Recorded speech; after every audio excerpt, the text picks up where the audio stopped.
Hey, what's going on, everybody? Welcome back to another Whiskey Wednesday night right here on the Mash and Drum. I am Jason C. Everybody, welcome in. We have a really cool episode tonight, really cool live stream. We're going to be diving into, we're going to be welcoming in to former MLB baseball players. They're going to be coming in here pretty soon to talk about their new bourbon called Field of Dreams. And yes, it is everything you're thinking of when it comes to the whiskey. We'll get into the story of that.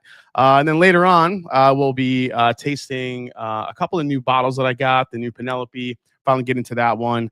The newest Bourbon Lore blend that's going to be available here on Bourbon Outfitter, I think, pretty soon.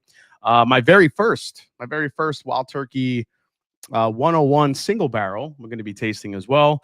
And a couple other surprises. Plus, I have a Benromach 50-year-old single malt Scotch sample I got directly from Benromach, which I was kind of surprised to get.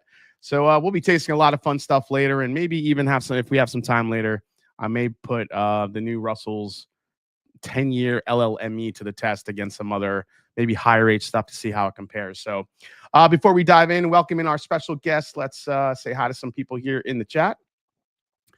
First, we got EJ. He was the first one here. Travis Robeson. Oh, snap. Mets whiskey. Coming from a Braves fan, the finish must peter off quickly. Love you, Jason. Unbelievable. Don't forget to hit the like button. I said, didn't we beat you this year, Trav? We'll definitely get into that. Ben Chrisman is here. What's up? JG in the house. Jason, yes and no next. You do need to have ASW or Field and Dreams in a blind. Mets versus Braves. Hope you're having a great week, by the way. That's a great idea, actually. Sandeep Chima is here. I said hi to JG. Randall Erickson. Who else we got? We got Patrick Relic is here. Welcome to the cornfield tonight. That is right. Warren Smith in the house. Norman Conklin is here. Dr. Sped. What is going on, buddy? We got Russ L in the house as well. Abrod. James Lay. Let's fucking go. That's right. Jerry R. Art is here. Hey, everyone. Nothing in the glass because I'm driving back home from Columbus. All right, Jeremy. Drive safe, buddy. Jeff Perkins is here. Stacy, 4-Leaf Whiskey, also here in Ohio. Mike Daly's here. Cheers, everyone. Let's go Bourbon and let's go Mets. Love it. Whiskey Nose in the house. What's going on, Marty Party? Let's see. Eric DeBow is here. Cheers, all, he says. Greg Ead is here. Let's see. Nathan Jurgensen, what's going on? Jable Drink in the house. Whiskey Juice is here. Gary Franchi, the franchise, is here. The legends in the chat, guys. JoJo is here. We got William Wiley, Joey B. We got John Legalbo in the house here. Danny Lynn, and more people coming in. Let's see. Callie Drams, Adam Hinson. What's up, Florida? Nice to see you, man. Sean Halgrove is here. Enough with the edging. I'm excited enough already. Enough with the edging. Oh, man. Richie Z is here, the legend. Joe the Sample Guy, and much more coming in. Yeah, guys, stick around later. We're going to be tasting through a bunch of cool bottles. I also want to tell you a little bit about my Bourbon Lore experience going to the event in Arizona this past weekend.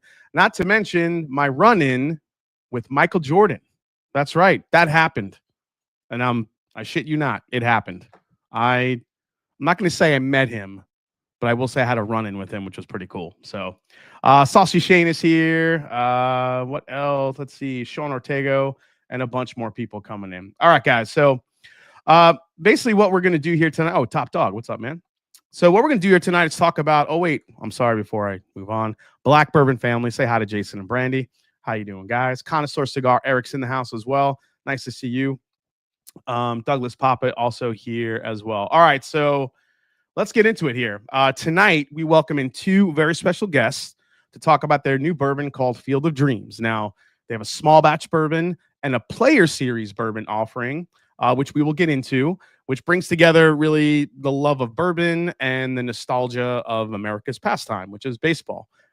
So let's welcome in former MLB pitchers and co-founders. First, we have Drew Storen. He was a pitcher for the Washington Nationals, Toronto Blue Jays, Seattle Mariners, and Cincinnati Reds. This dude had 417 career strikeouts and 99 saves, and apparently has an insane whiskey collection that you will see behind him in a second. We also have Jerry Blevins, who made his major league debut in 2007. He played for the Oakland Athletics, Washington Nationals, Atlanta Braves, and most importantly, he played for the New York Mets, baby. He also is a studio analyst for the New York Mets pregame and postgame shows on SNY in New York. Ladies and gentlemen, welcome to the show, Drew Storen and Jerry Blevins. What is up, fellas? Jason, thank you so much for having us, man. Yeah, nice intro. Let's go Mets. I did wear a Braves uniform for some of your Patreons. Well, I mean, the patrons don't have to know about that, but I'll accept it. I'll allow it. It's fine. I'll allow it. I do work. My day job is actually for SNY for the Mets network, so it is what it is. Yeah, I mean, I do still watch SNY. I'm able to kind of stream it here in Ohio, and I still watch the post games and everything. So I love watching. You're a grinder. You're watching Jerry on the post game. That's right. What do you mean? Hold on, you got your whiskey collection. Oh, my bad. Let me break out my Emmy for you. Oh, this dude has an Emmy. Holy crap! Yeah. Okay, I just got it in the mail, so I had to show off a little bit. I just got it in the mail. They sent it because I didn't go because I didn't think I was gonna win. I was like, yeah, just thanks for All right, so just to even out the show so far, guys. So Jerry Blevins, he whips out his Emmy award. Drew Storen will do a little solo of you. Let's talk about this whiskey collection. Oh, get into it. Yeah. I don't know if you guys see 3 OFCs behind his left shoulder. We got some Willets. He's got a couple. He got a Willet from Japan. Look at this shit. Holy Jesus. And then we got the oldies up there. The oldies, yeah, some old Van Winkles. I see. You got some stuff, man. So this, as I told you earlier, this is why we're here. I clearly had a knack for trying to hunt some bourbon during my career. So Drew, let's start with you, man. I'm assuming here that you started collecting bourbon before you got into the whole Field of Dreams venture. Oh, yeah. What got you to kind of get into bourbon originally? Was it while you were during your playing days or after? Mm-hmm. It was during my playing days. So for my bachelor party, we actually went to Hardwater in San Francisco, which, if you ever got to go there, was an incredible bourbon bar. And we did the Pappy flight for, a really good price. And then the owner came up and we actually started chatting with him, and we asked him what his last drink would be on the wall. And that's when he mentioned AHR 16. And I was like, all right, great, let's get a round of it. And he's like, well, let me see if I even want to sell it to you, which immediately, hook, line, and sinker, baby, I'm all in. So I was like, fine, I'll buy you one, like whatever it takes. I got to try it now. Obviously I taste it. I'm like, man, this is incredible. I was very green to bourbon. I was a Scotch collector, an amateur Scotch collector. And then once I tasted that, and I was like, okay, this is different. This is this is it. And I read the book, The Best Bourbon You'll Never Taste, on the flight home to Indiana. And that's when the theatrics began. And every time we went down and played in Cincy, would go hunt, go to Uncorked down there and all those great stores, right? Yeah. And would come back with cases. And, I essentially overpaid for some really cool stories, but I love retelling. I love retelling them. And honestly, like with your tag, right, it's about the people. And especially when I started collecting, you could not buy the right bottle. The money did not matter. If you had a blank check, nobody cared. You had to know the right person. You had to have the right connections. And that's what was so cool about it. And obviously I got so deep in it that my buddy Andy and I were on a road trip, and he helped me hunt the really cool stories. All the ones that are back here that are the unicorns are his doing. Yeah. But we're on a road trip and in 2018, and we were kind of spitballing if we were to ever do our own brand, like what would our story be? And that's when we came up with this crazy idea that we had no idea if we could land the plane or not.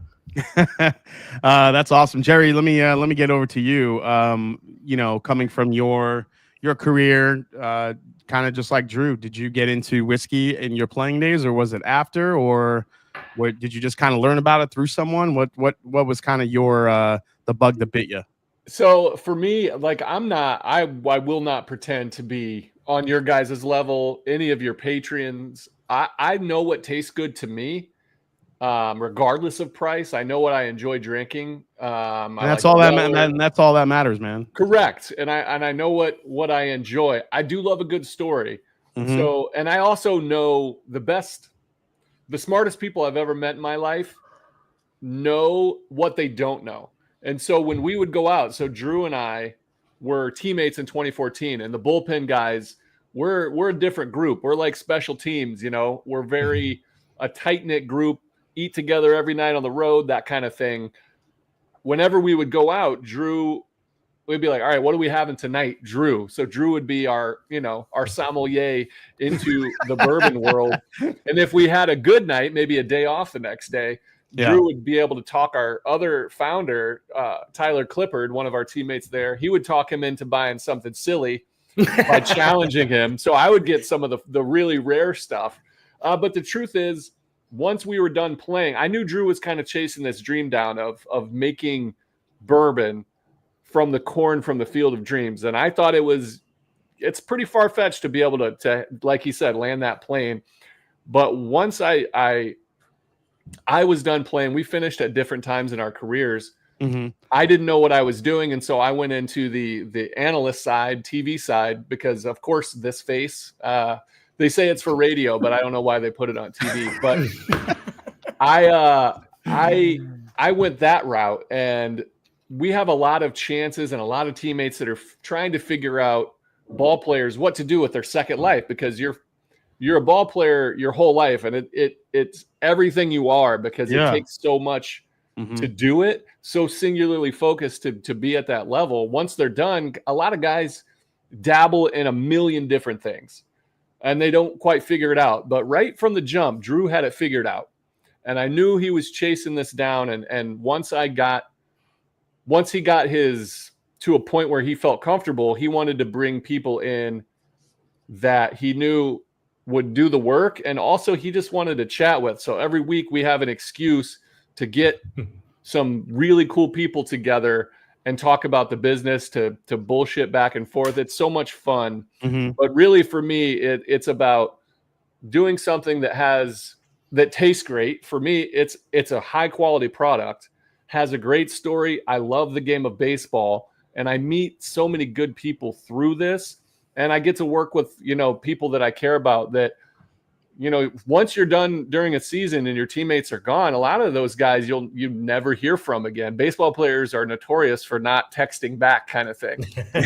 But this is a great excuse to get the band back together on a regular basis. It's such a blessing to have a group of passionate people together with a product that we believe in, and be able to, you know, to help, you know, facilitate it around, because we're proud of what we've got, and we're proud of the work we put in. And we're proud to be a part of this community. Yeah, someone that's been around the whiskey game for a long time. It's tough. But we'll get a little bit into more of the whiskey here in a second, because I kind of want to know how it goes from the genesis of it, kind of the ideation, getting into what we have in the bottle here. Then obviously we'll talk about that. But before we do that, and we were kind of focusing on Drew's, whiskey game behind him, but honestly, Jerry, what's kind of got me right now is your signed photo of Mike Tyson's punch out over your right shoulder. Is that signed by Mike Tyson? It is. This is my pride and joy. I actually got this during our 1 year together. Ryan Zimmerman, our teammate with the Washington Nationals, has a charity called the Zims Foundation, and they do a charity auction. So not only did I get to buy this, I got to write it off as a donation to charity. So it's a win-win. And plus, there's Michael Jordan, which you talked about, which I can't wait to hear that story. Yeah. There's Tiger Woods. For me, it's Jerry Rice in the football world. And then Mike Tyson. These are like the biggest athletes. And I'm a huge gaming nerd, especially back in the day when I didn't have kids and I wasn't married and I didn't have a job.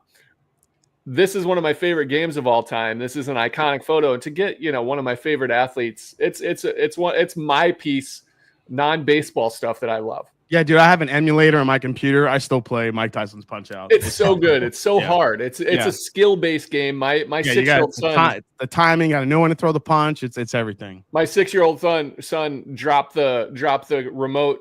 He was like, "I want to play your favorite game, Dad." And I brought it out, and he's like, "No way! Like, this is ridiculous." He's like, "These graphics don't look real." Where's the blood, Dad? Yeah. All right, so Drew, back to you. You have this idea. Let's make a bourbon with the actual corn that is grown out by the Field of Dreams. It's kind of a cool idea. It kind of connects Like we said, America's pastime to what's in the bottle.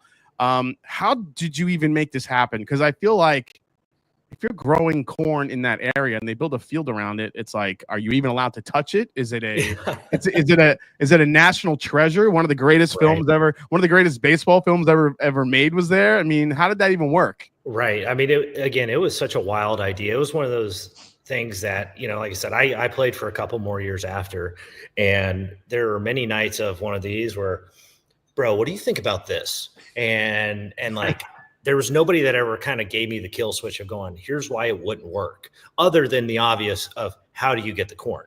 Yeah. And so I wasn't too worried about that, because I'm like, you know what, if there's a possibility, I'm going to go for it. And so when I retired, I needed to have an answer, right, to what Jerry was saying for chapter 2. And I was pretty hell-bent. And so I just I Googled who owned the movie site and found the LLC and created a LinkedIn, because I never had a LinkedIn before, and found somebody through the LLC and got in touch with the farmer and asked, now one of my good friends, Andy Ray, hey, what do you do with this corn, man? And he goes, I just take it into town and sell it as feed corn. So I go, all right, I got an idea. And you kind of gotta trust me on this, because this is a legacy family too, right? Like I'm trying to not disrupt anything. Like I say we're like the landscaping crew that takes the clippings out, and then we do something with it, right? Kind of upcycle it almost. And so once I kind of got the go ahead from him, I started reaching out to distillers. So that's beginning of 21. So I think anybody knows how that went. There was no production to be found, but ended up finding Panther up in Minnesota. So we sent 36 semis up there. Wow. Yeah. Okay. So that was round 2. Round 1 included my father-in-law driving with my buddy Andy and I with a grain bin on a U-Haul trailer to get a grain bin full of corn, and we took it back. No, I was going to say, I'm sorry. What I was going to say is, so this isn't just something that you had an idea, you sourced it, and you just threw it in a bottle. This is stuff that you got this grain, you got the corn from where you wanted to get it. You shipped it up to a distiller who created this bourbon for you.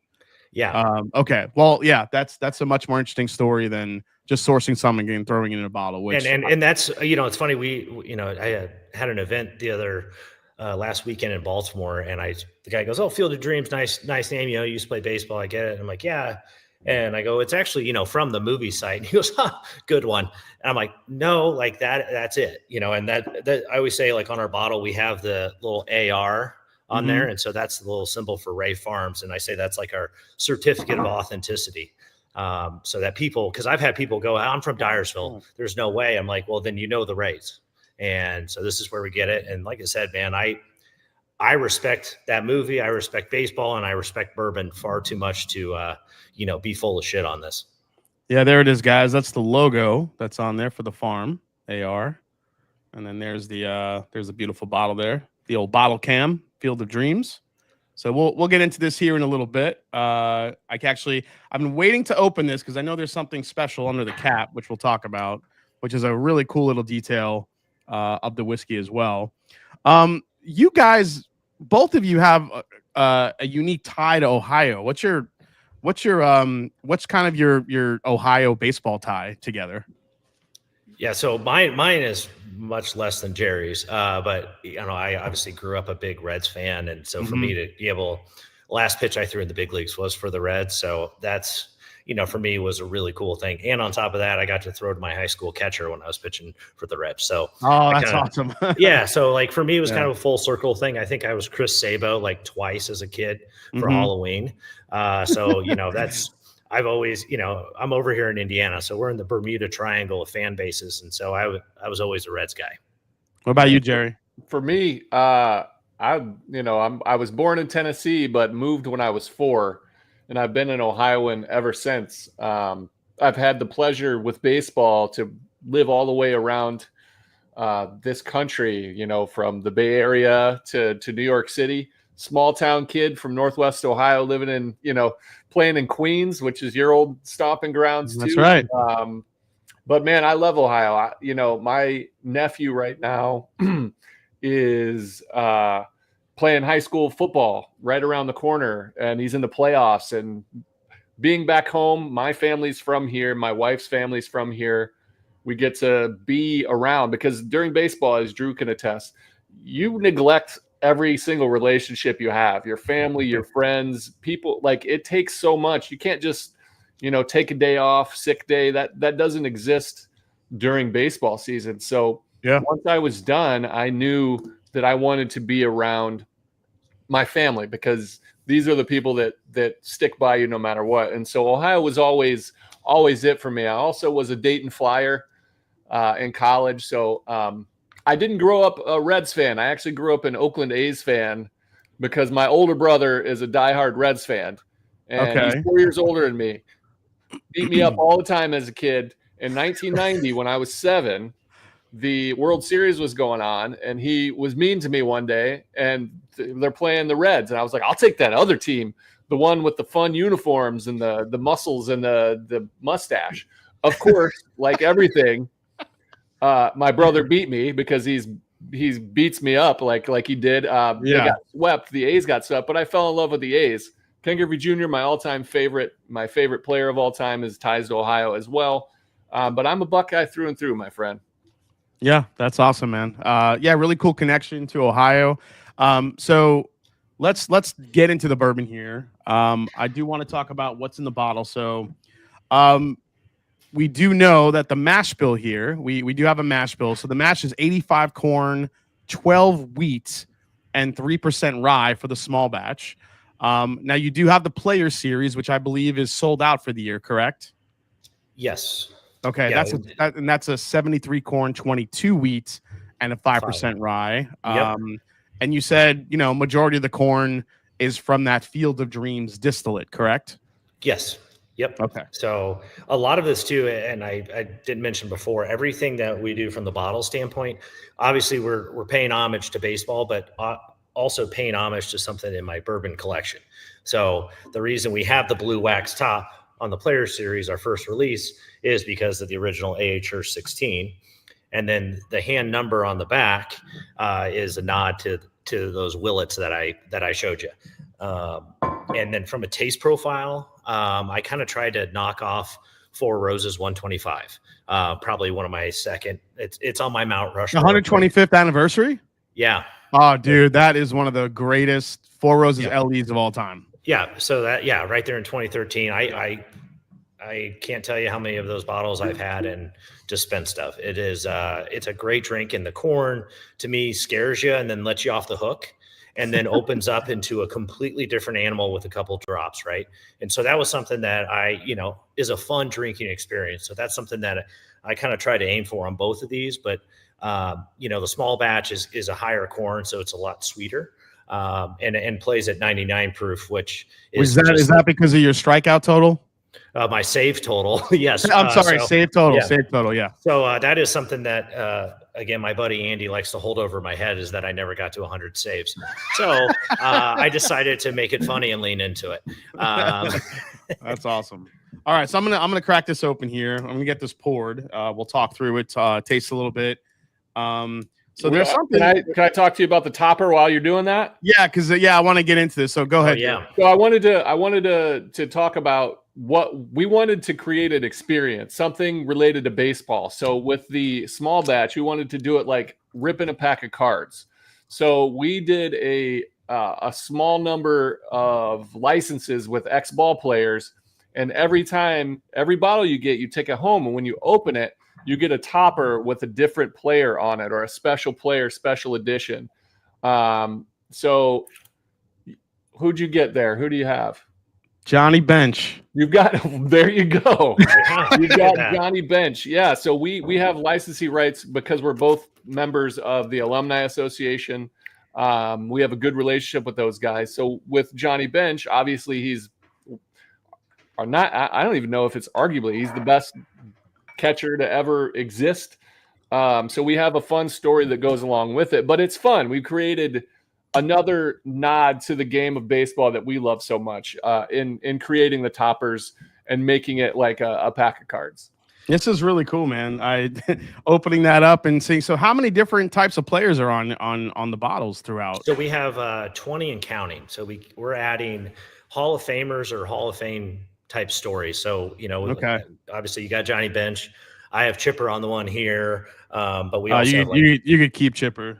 Yeah, I figured I was going to get your address and send it on over. I know he was extremely friendly to the Mets over the years. Yes. I mean, his daughter's name is Shay, but this is like the display that we use. Okay. But we've got like Stan Musial, Bob Feller, Shoeless Joe. We have names like that, but we also have names like Will Clark. This is my favorite one right here. Yeah, the Jay Buhner one is my favorite. Oh, the Buhner. Oh, wow. With the M frames on, like you gotta have that, right? Just personalities that are extraordinary. And then we have guys like Eddie Goodell. If you don't know, was like a gimmick that was signed. He was like 3'7". They brought him in for one at bat. He got walked, but he wore the number 1/8, which is great. Just little stories of baseball that we appreciate as ball players that we like to share with people. Yeah, that's all. And yeah, I echo this sentiment. In a world where we have so many different, whether you want to call yourselves, a celebrity whiskey or a athlete getting into whiskey, usually it's most of them are contrived.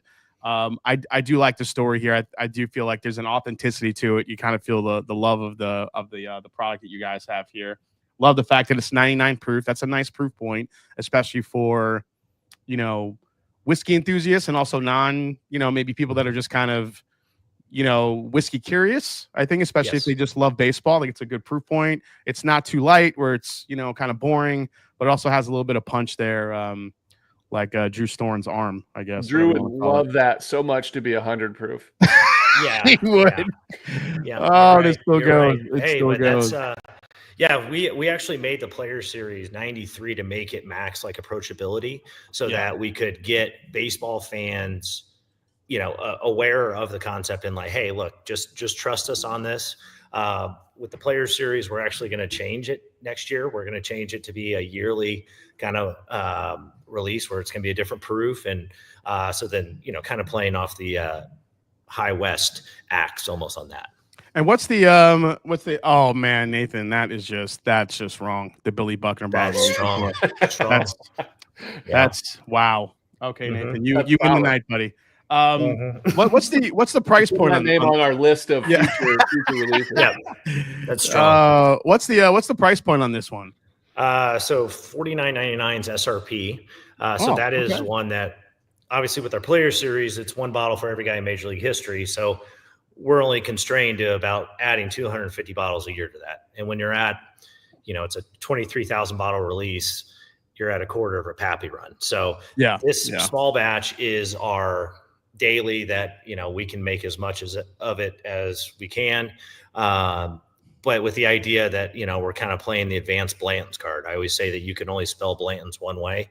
We got a lot of baseball guys. So, and that's part of the fun, right? Like you have no idea who you're getting. And it's something that, I'm trying to answer two questions because they're like, hey, people are like, you're bourbon collector guy. What do I get my dad as a gift, right? So that's what we tried to make the Player Series. That's the gift. And then the other one that I still have a bad answer for is what's your daily drinker, because I always try something new. But now my new answer is small batch. So then that way you can go grab, price point is very fair, especially for the proof point. And obviously quality of the juice. And then you get to collect all your, collect cool your guys. favorite ball players. Yeah. Can I request like a Dwight Gooden, Keith Hernandez, something on there? They're coming. I'm not sure if you have one yet, but I would like to request. Yeah, Jerry. As soon as you guys get a couple legendary Mets on there, let me know. Oh, Jason, Gary Carter would be good. Gary Carter would be a good one too. Agreed. The kid for sure. Yeah. To go along with his Billy Buckner, we could do Mookie if you want.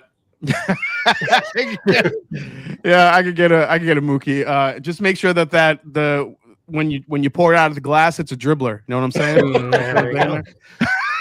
Tons of puns and parallels in this. Yeah, we got it. There's a lot of ways we can go here, fellas. So I wanted to add one little thing about the product itself. You asked me getting involved. We have a chance to invest or be a part of a lot of different things, and a lot of guys try things. The bottom line is Drew puts his heart and soul, and has from day one, into it. It's not a gimmick. It just happens to be a really cool story. And then the juice itself is quality, like something that we're proud to put our name on. This isn't a trying to make money gimmick. This is something that we're passionate about, that we enjoy putting our time into. And again, I am not going to pretend to know any of the expertise side of things, but Drew knows a lot more. He knows so much that he knows that he doesn't know everything. So he'll play down his knowledge of things, but he's the guy. And that's what I wanted to be a part of. Somebody that has a real passion, a real knowledge, a real understanding, and just is also an awesome dude to hang out with. And then the product is quality juice. We love it. Yeah, man, that's the important part. It's the camaraderie. It's bringing people in, making sure your story is authentic, and let the juice speak for itself. You don't like it, you don't like it. If you like it, you like it. And exactly, you're not gonna hurt our feelings. I've been booed in Citi Field by 45,000 people. You're not gonna hurt my feelings. Oh, was that me? I'm sorry, Jerry. Hey, I probably deserved it. I know how New Yorkers are. Ohio people are much more forgiving, but that's one of the things I love about New York. Question. This is a good question from Marty over at Whiskey Nose. Drew, Jerry, any thoughts of bringing other MLB guys for blending or picks or single barrels along the way as the juice ages up? Yes. By the way, Jerry B, grow the hair back out. It's kind of on the way right now. That is. I don't know what I'm doing. Lettuce. I don't know what I'm doing with it, but I actually did BNNY tonight on SNY live from this seat. Yeah, I forgot I didn't have to wear a hat, so my hair was a mess. I've got this mustache. I don't know. I keep people guessing on what we're going on. My youngest son wants me to grow it all the way back out. I don't think I have that kind of patience in me. Yeah, all right, let's get into the what were you gonna say, Drew? Oh no, I was gonna say when it comes down to the barrel picks, we've got a lot of crazy ideas when it comes to we're only going to sink our teeth in deeper into the game. All right, well, put me on that list. I have a big group that would probably love to get their hands on one of these. So especially at cast strength. All right, let's get into the whiskey here. I haven't tried this yet. I haven't nosed it yet. So I just want to kind of get my first impressions here of the Field of Dreams. Man, you really get that the corn punch. It's corny. Mm-hmm. It is corn forward. We're trying to be the best expression of the corn. It's not an accident. No, yeah, it's grain forward, but it's also very sweet. Very light vanilla here, kind of your usual bourbon notes here. Mm-hmm. I don't know if it's just because it's a baseball and you said it's like a card pack. Do I get a little like bubble gum in it? I think so. A little waxy bubble gum. Waxy bubble gum. Yeah, the nose is sweet, and actually, as it opens up a little bit, it gets a little bit less corny and a little bit more balanced, which is kind of nice. All right, guys, cheers! Thanks for coming on. Let's give it a taste. Cheers! Thanks for having us. Cheers, fellas.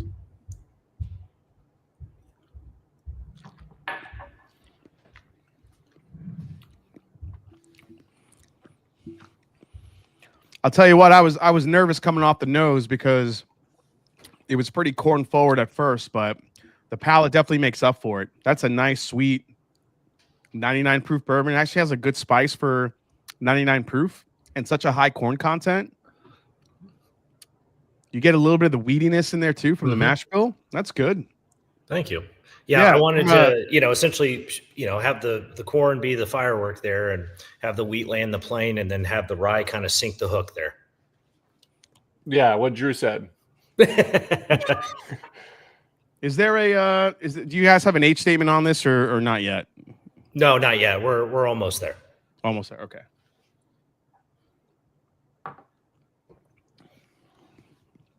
Yeah, I wanted something fun and unique. That's why I like not having barley in there. I just think is a cool take. And again, when our job is to showcase the corn, start there, and then we can kind of start meandering our way through different SKUs, different stories, etc. That will, appeal to everybody. Getting the corn to play through Field of Dreams, getting the corn to play up front was really fun, and then eliminating the barley allowed the other flavors to kind of pull forward. And Drew such a good job with understanding the story he wants to tell with the mash bill. Yeah, guys. So mash bill for this: 85 corn, 12% wheat, 3% rye. So no barley in here. And usually barley use a lot for the enzymes, kind of convert those starches to sugars. But then you also have the kind of the effect of it. It kind of smooths things out a little bit, which is why I think you have a nice spice on the back end of this. So you get the really nice corn up front, and yeah, you really get the grain. But it's not like that nasty, like bitter grain that you get in some youthful bourbons. That's not here. It's a little bit more refined, I will say. And part of it too, like I said, with the Four Roses 125 in mind, adding the drops, which the marketing tag is buttering the corn, really changes it into something a little different. I think everything, Jerry. I know that's the beauty. I'm here for the hokey tags all day, baby. A drop or two of water changes the whole everything. Yeah, I'm guessing we have probably some enzymes added to here a little bit because we don't have enzymes from the barley. Correct. Yeah, this is one of those things where the more you drink it, the sweeter it gets, for sure. And I do like the little bit of it's weird, like that little bit of rye, you get a nice little spice on the back end of it. Interesting. That's good. That's a solid little 99 proof you got there. Thank you. That's the ultimate nod right there, Jason. I would like to see this though aged up a bit. And we're working on it. We've got. I'm sure Drew would too. But we're can't speed that guy up. We're hoping to make it long enough to age it up. So. Yeah. At what point do we get Kevin Costner involved? I don't know how that works. That's probably probably a much bigger ticket item. Yeah.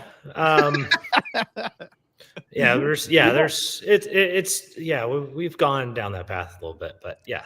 All right, guys. So you guys are going to be here in Columbus, not too far for you, Jerry, this weekend on Saturday, right? So this is the flyer. You guys are going to be here at Chateau Wine and Spirits in Dublin. Both of you will be there for some bottle signings from 10 to noon right here in Ohio, in Dublin on Sawmill. So, tell us a little bit more about that. You guys excited for that? Awesome. Yeah, I'm really fired up. We went to Chateau about a month ago, 2 months ago, and met Sonny, and I'm pumped to see what the Ohio game's all about. I didn't get to see what the Saturday mornings in Ohio look like. Our buddy Andy there in Columbus tells us all about it. So we fought the good fight to get through the activation, and I'm pumped because I know that Ohio is great baseball country and great bourbon country. Yeah. Sorry, Jerry, go ahead. Yeah, I was just gonna say I'm excited too. A part of the business that I had no idea going in was like getting into certain states. It took a while. Like I would give out gifts of our player series, and then they're like, "Can I buy it?" I'm like, "No, it's not for sale in Ohio. Sorry, guys." But now we've opened up with we have just the small batch here. So I'm excited. I'm in Findlay, Ohio, in Northwest Ohio. Okay. It's at the Beverage Barn around the corner. And then it like sold out because all my friends and family went over. But I'm excited for it to be in our place, so I can send friends and I can show them like, hey, I'm actually doing a thing, like I'm a part of it. Again, I love Ohio, so this is going to be a fun event for us. And Chateau's a great venue for it.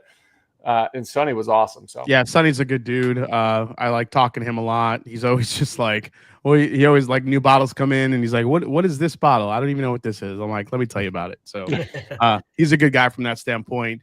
Other than Ohio, are there any other states where the bourbon's available yet? Yeah, we're in Kentucky, Indiana, Illinois, Iowa, Georgia, DC, Maryland, Delaware. Yeah, you guys made some good inroads, a good amount of states. Damn. Yeah. So, and then we'll have the ability here soon to get into about 4 or 5 more. But, and then obviously from our website, we can get to 36 states, I believe. Jerry said you're going to be in Des Moines, Iowa tomorrow. Yes. You doing a signing there? Drew doing it. I'm on the circuit, baby. I'm hitting up Des Moines, going straight from there to Columbus. So it's, I'm keeping my airline miles up. I thought I wasn't going to travel as much, but I'm all right. I'm totally all right with it because it's not a bad gig going to hang out and talk bourbon with people. Yeah, dude, this is like drinking like a glass of like sweet cornbread with a little honey on it. That's basically what it tastes like. Yeah, I mean that's the whole thing, man. You said right there. Yeah, little sweet cornbread, honey, for sure, and that little kick of spice in the back end. You know what? Honestly, Drew, I like where your head's at with the mash bill and having this age up. You know, over the next couple years, this could end up being something really good. Right now, it's like solid, good little proof, little 9.9 proofer, but this could end up being something pretty cool, man. I can't wait to taste this as this gets a little bit older too, man. Yeah, for sure. You know, we're just kind of in little league right now, just trying to hit it over the 200-foot fence. Yeah, so. I hear you, man. We've got a lot of ideas on places we would love to take the taste to at some point. That would be great.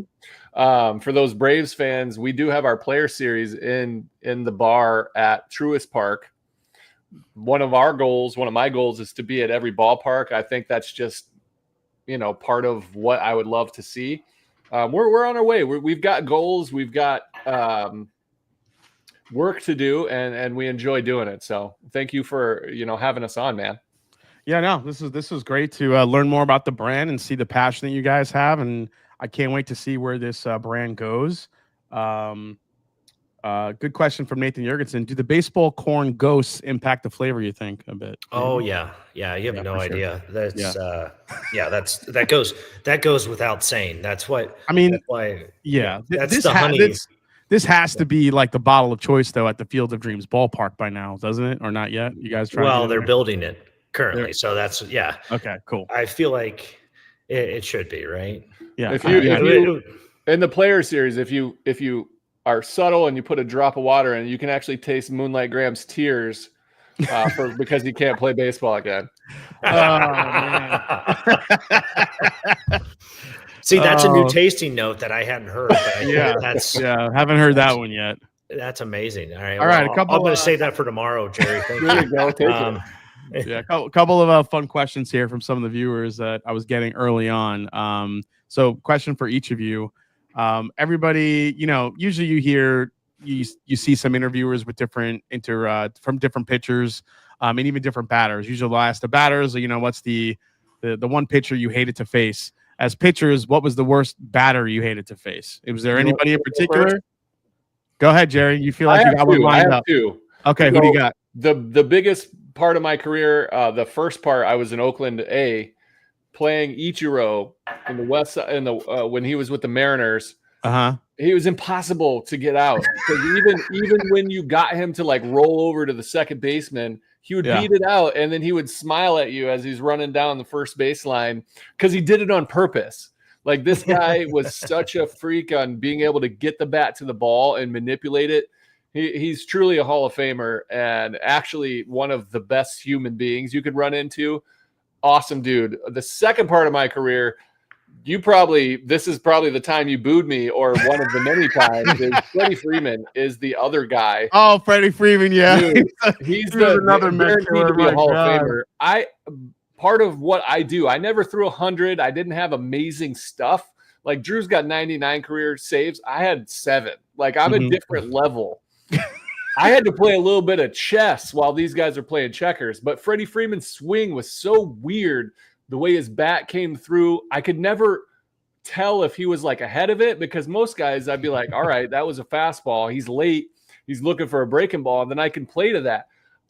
Freddie Freeman is unbelievably good. And on top of that, I had no idea what he was thinking or doing, always in my own head. And he was the only guy in the entire league where I was like, no, don't throw that. Maybe you should. I had no idea. And then I invented pitches to try to get that guy out. So keep throwing Freddie. Oh my God, Jerry just thrown grounders up to home plate. I threw high change-ups to this guy, and he swung through it. And he's like, "Did you do that on purpose?" And then when I became Brave, I was like, "Yeah, dude, I didn't know what else to do." Mm-hmm. Yeah, you got to go flat up and away, baby. He certainly made an impression during the World Series. Jesus, what a freaking series he had! The gamer, man. He's on. And Drew, you were drafted originally by the Yankees, right? Yeah, out of high school, and then decided to go to school. I mean, which Worked out. Where'd you go, pushed Drew? me into the bullpen. What's that? How was Stanford, you smart guy? It was all right. It was all right. Yeah. That product design major worked out, baby. Yeah. Dude, speaking of, hold on. Look at the logo. Drew, this is Drew. He's an artist. Like he's legitimately one of my favorite things. That is one of my favorite things that we have. Eventually, we've talked about making the hats. You can buy them because it's so awesome. I get so many questions about the corn logo. I've worn it out. So I knew Drew would wear that one. So I'm wearing this one. Yeah. It's so sick. Like it worked. Like you. Yeah. I was just going to say, I like your hat, Drew. That's pretty cool. I just like the logo. Well, yeah. It looks like an old school. It looks like a minor league crazy, like down south minor league team hat. Yep. Nailing it. Yeah. Yep. Did Andy get you a hat, or did I don't have a hat yet, so you get okay. All right. Well, you make sure and send me the address. I'll take care of you since he did. All right, cool. So Drew, my mom is actually a gigantic Yankees fan. She was obviously a little disappointed. Just as luckily she was in Italy when they lost, so she didn't have I didn't get the brunt of her full anger that I had to deal with, because she gets pretty nasty when the Yankees lose. However, Drew, what are your two? What are your top? I mean, you were more of a flamethrower. So who did you think had your number that you just hated facing? Oh, you're gonna laugh at this because I don't know what your take is on him, but Jose Reyes. Really, Jose Reyes? Oh, would have dude. never guessed that. Well, I mean, you were on the Nationals, so you played the Mets a lot. Yeah, but there are certain left-handers that just saw me. And I was a sinker guy, I threw hard with some sink, and it went right into his barrel. And I'll never forget the first time I threw him a changeup and I struck him out. I was like, oh, thank God. I mean, he would, because I would paint stuff on the outside corner, sink, and he would just pepper it.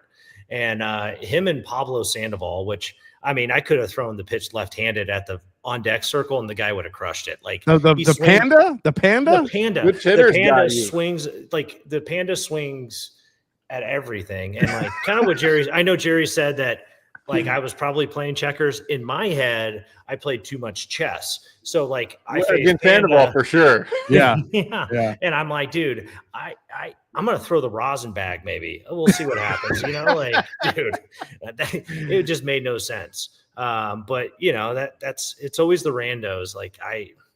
Those guys owned me, man. At least mine are Hall of Famers. Yeah, I did. I guess it's troubling. I did very well against the guys. No, that's why you were a closer. That's why I was setting up. Oh, I love it. Yeah, it's the guys. I accounted for all of some guys' home runs for the year. So, I mean, you probably remember a nice hanging slider I gave Cespedes back in the day. Well, he was on a different level for a good chunk of his career. You've given up some to guys that'll hit single digits. Cespedes, he got up there. Well, there was that 1 year. There was that 1 year when Cespedes was on the Mets, and he had a 2 week span where the ball must have looked like a beach ball to him. He was crushing everything that was being thrown at him. My favorite thing, that Cespedes, that 2015 year, the year we made it to the World Series. Yep. When we traded for Cespedes, we rode him to the playoffs, and then we took Daniel Murphy to the World Series. Those two performances, up until this year, 2024 was an incredible year for the Mets. Very magical, I think, on par, if not better, because of the story involved. But that season, that was special. I was lucky enough to go to the one World Series game in 2015 that you guys won. That one game, I know it was a tough series against the Royals. They kind of, I don't know, just the way they hit, the way they were really patient at the plate. It was a tough matchup, especially for the way that we threw our starting five out there. It was just a tough matchup. But I was so happy to be in Citi Field for that World Series. See David Wright, first inning, jack a home run. One of my favorite Mets of all time. Got to meet him once back in the day. Incredible. Love that guy. Actually, Tony Bag of Donuts. How do we find out where the guys will be doing in-store appearances? I'm in Chicago, and he stops here. We're in Benny's up there, so we've actually talked about going up there and doing something. So yeah, absolutely. But just stay tuned on all our socials and our website, Drink Field of Dreams. Yeah, guys, if anybody missed it, really quick, Field of Dreams bourbon. It's not sourced. It is actually distilled, but it's actually distilled out of most of the corn being used is actually from the Field of Dreams field in Iowa. 99 proof for the small batch, which is actually bourbon enthusiasts, when you taste it, it is a younger product. They're working on getting it up there in age, but it just tastes like straight up sweet cornbread with honey. It's a nice little sweet bourbon. $50. You get a nice little topper with a player on top, which I think is a great touch. For a couple of baseball players, man, I love the thought and the work you put into this, and I can't wait to see what's in store. Awesome, Jason. I really appreciate the kind words, man. And obviously coming from you, the nice review is even better. So so real quick, so before you leave, let me tell everybody about my Michael Jordan run-in. Oh yeah. Well, yeah. I mean, because you've had between him and Jerry and I, it's upward trajectory of when you're improving your connection. Yeah. When I say Ichiro and Freddie Freeman, you're like Jerry and Drew and Michael Jordan. Who's on top? Yeah. So is the topper the butt of a bat? Oh, it kind of looks like one, maybe. We've thought about that as well. Yeah. We're gonna if anybody missed it earlier on the top, so this whole topper is covered. So when you get the bottle, it's covered in this the plastic. So when you undo it, there's a player on the cork, and I'll just show this again real quick. So each player has each bottle has a different player on it. I got Johnny Bench, which is pretty cool. One of the greatest catchers, if not the greatest catcher, arguably of all time. Obviously, I was a Piazza guy, but Johnny only Bench, if you like offense and defense. Yeah, yeah. I love Piazza, but yeah, it was pretty cool there. And then $50 for this, 99 proof, nice little bourbon. And if you're local here in Ohio, these guys will be at Chateau Wine and Spirits this Saturday at 10 a.m. from 10 to 12. So you can meet Jerry and Drew, get some signed bottles, and see what player you get. So hopefully I'll see some of you watching over there this Saturday. All right, so real quick, I went to a bourbon event in Arizona over the weekend. This group called Bourbon Lore, and these guys, they're so great, have so many incredible people involved. They got some very deep pockets, apparently, because they put us up at the Global Ambassador Hotel, which is like this new resort in Phoenix. In where is that in Arizona? Just outside of Phoenix. Yes, Scottsdale. Sorry, I couldn't think of it. I kept wanting to say. I kept wanting to go to Tucson, but it's not Tucson. It's, yeah. So anyway, this is kind of like a new resort. It's only been open a year. I think Jordan is an investor or something like that. Somebody told me. Anyway, we're in the car on the way there, and someone's telling us that I think Michael Jordan is there this weekend, and I'm with my girlfriend, and I'm kind of I'm like, wait, what? And she's like, oh my God, don't say that. So I'm a sneakerhead too. I have a ton of pairs of Jordans, and I love between bourbon and sneakers. It's not the cheapest hobbies in the world. Anyway, there's worse ways to spend your money, Jason. Yeah. So anyway, I literally. So the first night we're there, we're gonna go to the first event, and we get down to the lobby, and the lobby's pumping. There's a bunch of people in there, music, the bar's going crazy, and literally Michael Jordan is just standing like in the middle of the room. He's got not a huge entourage, but a little bit of an entourage there. We go outside because our ride was there, and then he actually walks out. And he walks out with Dirk Nowitzki, and also who else was there with him? Steve Nash was with Dirk Nowitzki as well. Nice. Dwayne Wade apparently was there too, but I think I only saw him the last day from like afar. At least I think it was him. Anyway. Yeah, I was gonna say, was it hard to recognize him with the statue? That just like you didn't remember what he actually looked like, did you? yeah. The statue looking like that thing is terrible. Anyway. Jordan was there for the NASCAR finale, which is he's really getting into racing. NASCAR F1. I think he's been part of an F1 team as well. So wow. that's what he was down there for. And anyway, so I knew he was there. I'm like, holy shit, there's Michael Jordan. And I'm trying to like hold my insides in. So whatever. Next morning, I get up, I go down to get some coffee for me and my girlfriend before we head out. And I'm literally standing at the coffee shop. It's pretty dead down there. And as I'm like sitting at the counter, and all of a sudden Michael Jordan walks in to my right, and he's just kind of gliding in. He's got a security guard with him, and I'm just like inside. I'm like dying. I'm like, holy shit, holy shit, holy shit, holy shit. And then he goes to pick up his wife in the kind of the nook area, and now I'm wearing my Jordan 1 Low Travis Scott sneakers. No, dude. Nasty. And he gets up. And I know he's there. I know he's behind me. So as I'm waiting for my coffee, I'm sitting at the counter. I kind of look behind me as he walks by, and I'm just kind of make eye contact with him. He looks at me straight in the eyes. He goes, "Nice shoes, dude." And for whatever reason, I said, "Thanks, Mike." Not Michael. I called him Mike. I don't know why I called him Mike. As you should. Yeah, you should have finger pistoled him. That's awesome, man. Yeah. So I know, Mike. Thanks. Yeah. Thanks, Mike. I know. I like Mike. Shoes. I wear your shoes. Yeah. Yeah. Dude, that's amazing. Yeah. Dude, so good. I like that happened. I got my coffee and I'm like in the elevator shaking. I was dead. I'm glad you ordered the coffee before he came in. That way you didn't have to try to sputter through your vanilla latte. I would have absolutely lost it. And it was amazing. I could not even believe that happened. That is someone that I have watched and looked up to, even though he killed my Knicks every year.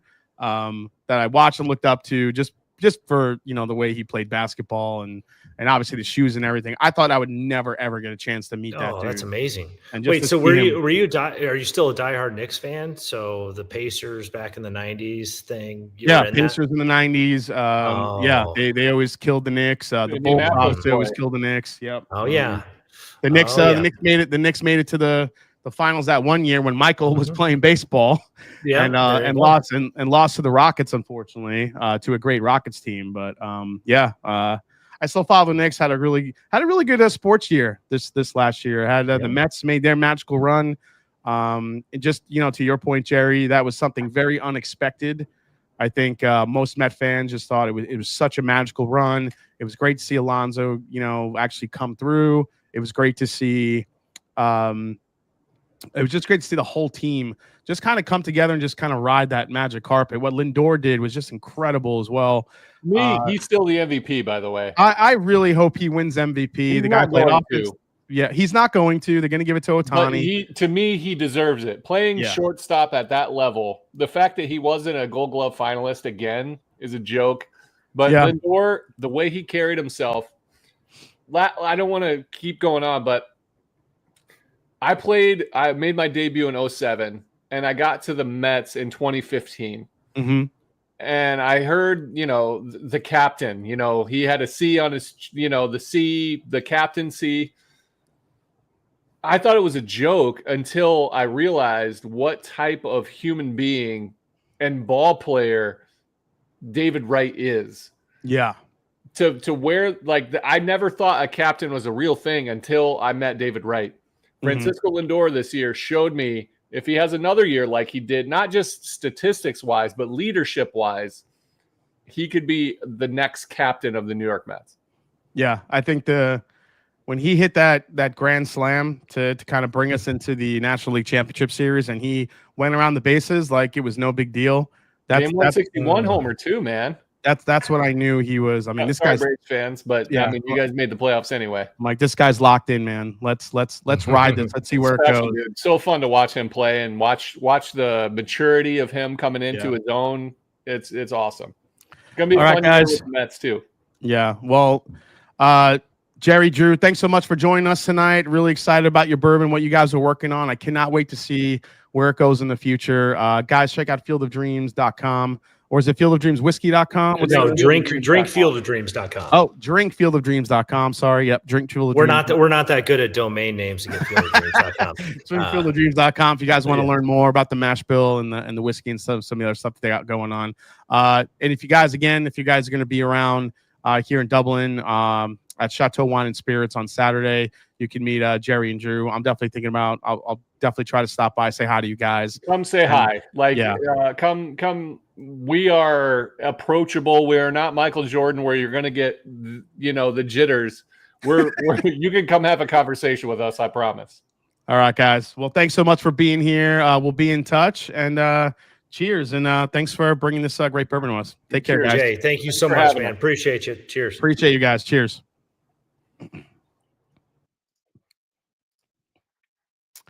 All right, guys, and let me get rid of that. And that was Jerry Blevins and Drew Storen. Guys, thanks so much for hanging out and enjoying. Hope you guys had a good time with that interview. It's always fun to listen to some of the sports stories, and I feel like I'd get some really cool like questions in there about who they face and stuff. But yeah, I mean, honestly, yeah, it's a younger bourbon. You could definitely taste it to some points with that cornbread and honey. But I'm interested in the mash bill. We'll see how it gets as it gets older. But really cool story, and I like that it's just not sourced. They actually went and got some corn from Field of Dreams and had someone distill it. I mean, yeah, kind of cool. So, all right, man, a lot to get into tonight. Tons of fun, and we're gonna keep hanging out tonight, guys. Of course. So, what is in my glass tonight is our 9-year Pinhook single barrel pick that we just released last week. I think there's like 20 bottles of this left. But this is a fantastic 9-year Pinhook whiskey. I've been kind of sipping on this pretty much most of the day because, you know, I got home from Arizona yesterday. Yeah, that whole Michael Jordan thing friggin' blew my mind, guys. I was floored. I couldn't believe he just even, I mean, he looked dead at me. Then he looked at my shoes, and then he looked up and goes, "Nice shoes, dude." I'll never forget that the rest of my life.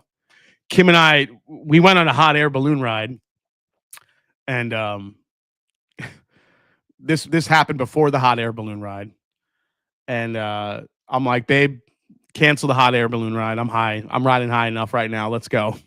It was awesome. Jeff Winbush, what's going on, man? Bourbon and sports go together like peanut butter and jelly. Yeah. Damn, you gonna force me to open my Pinhook now? Might as well, John. Love the idea of Field of Dreams. It isn't far from me. Mike is 6'6". So he seemed a little shorter to me in person than 6'6". Because I've met Darryl Strawberry in person, who was my favorite baseball player, speaking of baseball. And I think he's 6'6", 6'7". And I don't know. I felt like Jordan was a little shorter than that. He looked me more like 6'4"-ish. But who the hell am I? You know, I'm 5'7" on a good day. So yeah. I'm like, I don't care what. Yeah, I was just like, oh my God, that guy's freaking incredible. Yeah, he didn't say F my shoes. Yeah, you get shorter with age. Yeah, maybe, apparently. Oh yeah, thanks for the gifted memberships from Top Jimmy as well. Cheers to you, man. I was riding high. How didn't we get the PB? Oh yeah, I forgot about that. So, all right, so let's get into a few bottles here. Yeah, crazy. He's 61. He doesn't look it. The guy's, you know, looks amazing. Amazing shape.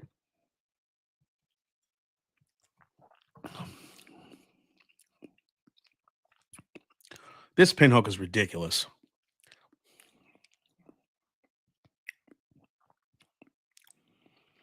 It is coming off like, oh my God, I literally just tasted like almond biscotti cookie laced with like cherry.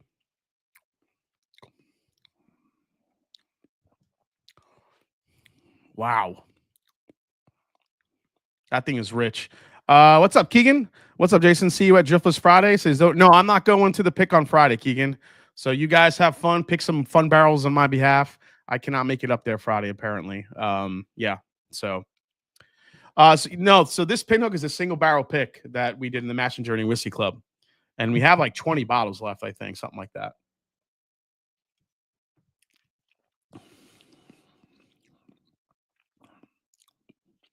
It is candy in a glass with like this really beautiful oak finish.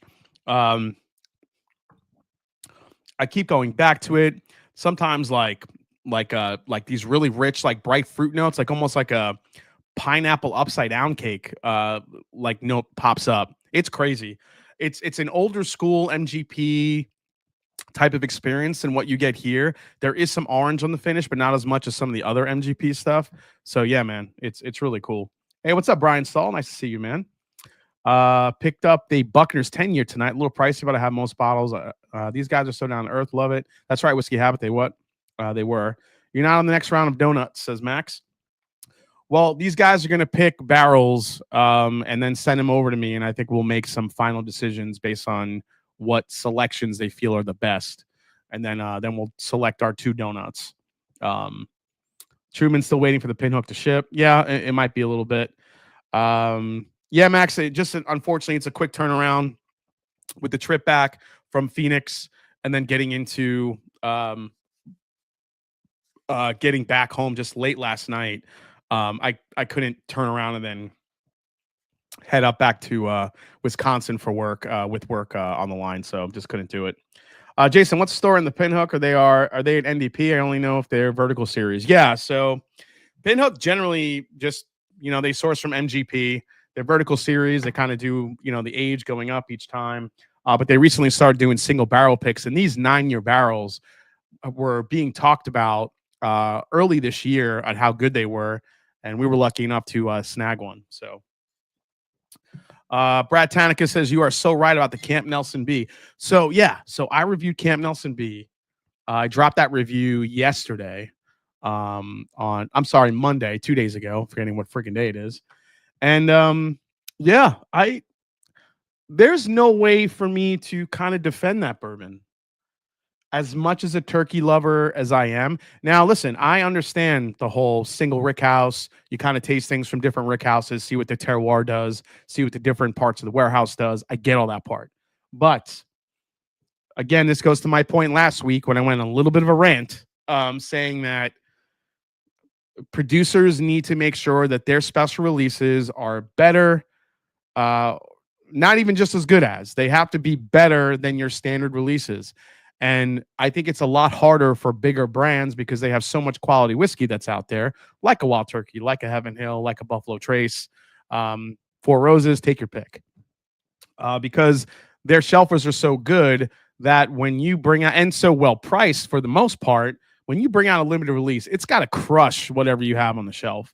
And for me, single rick, Camp Nelson F last year, yes, that was it was my favorite bourbon last year. That thing was ridiculous. But this Camp Nelson single rick house B, I've had Russell's picks that are just as good, if not better than that one. Maybe it'll open up, get a little better. Maybe I'll try it again here tonight in a bit, but just didn't do it for me. So now, if it was a cheaper price, maybe I would have said it's not a pass, because I did say skip it. Said skip it. It's not worth the price point on this bottle. If it was like $100, $120, yeah, maybe take a chance on it.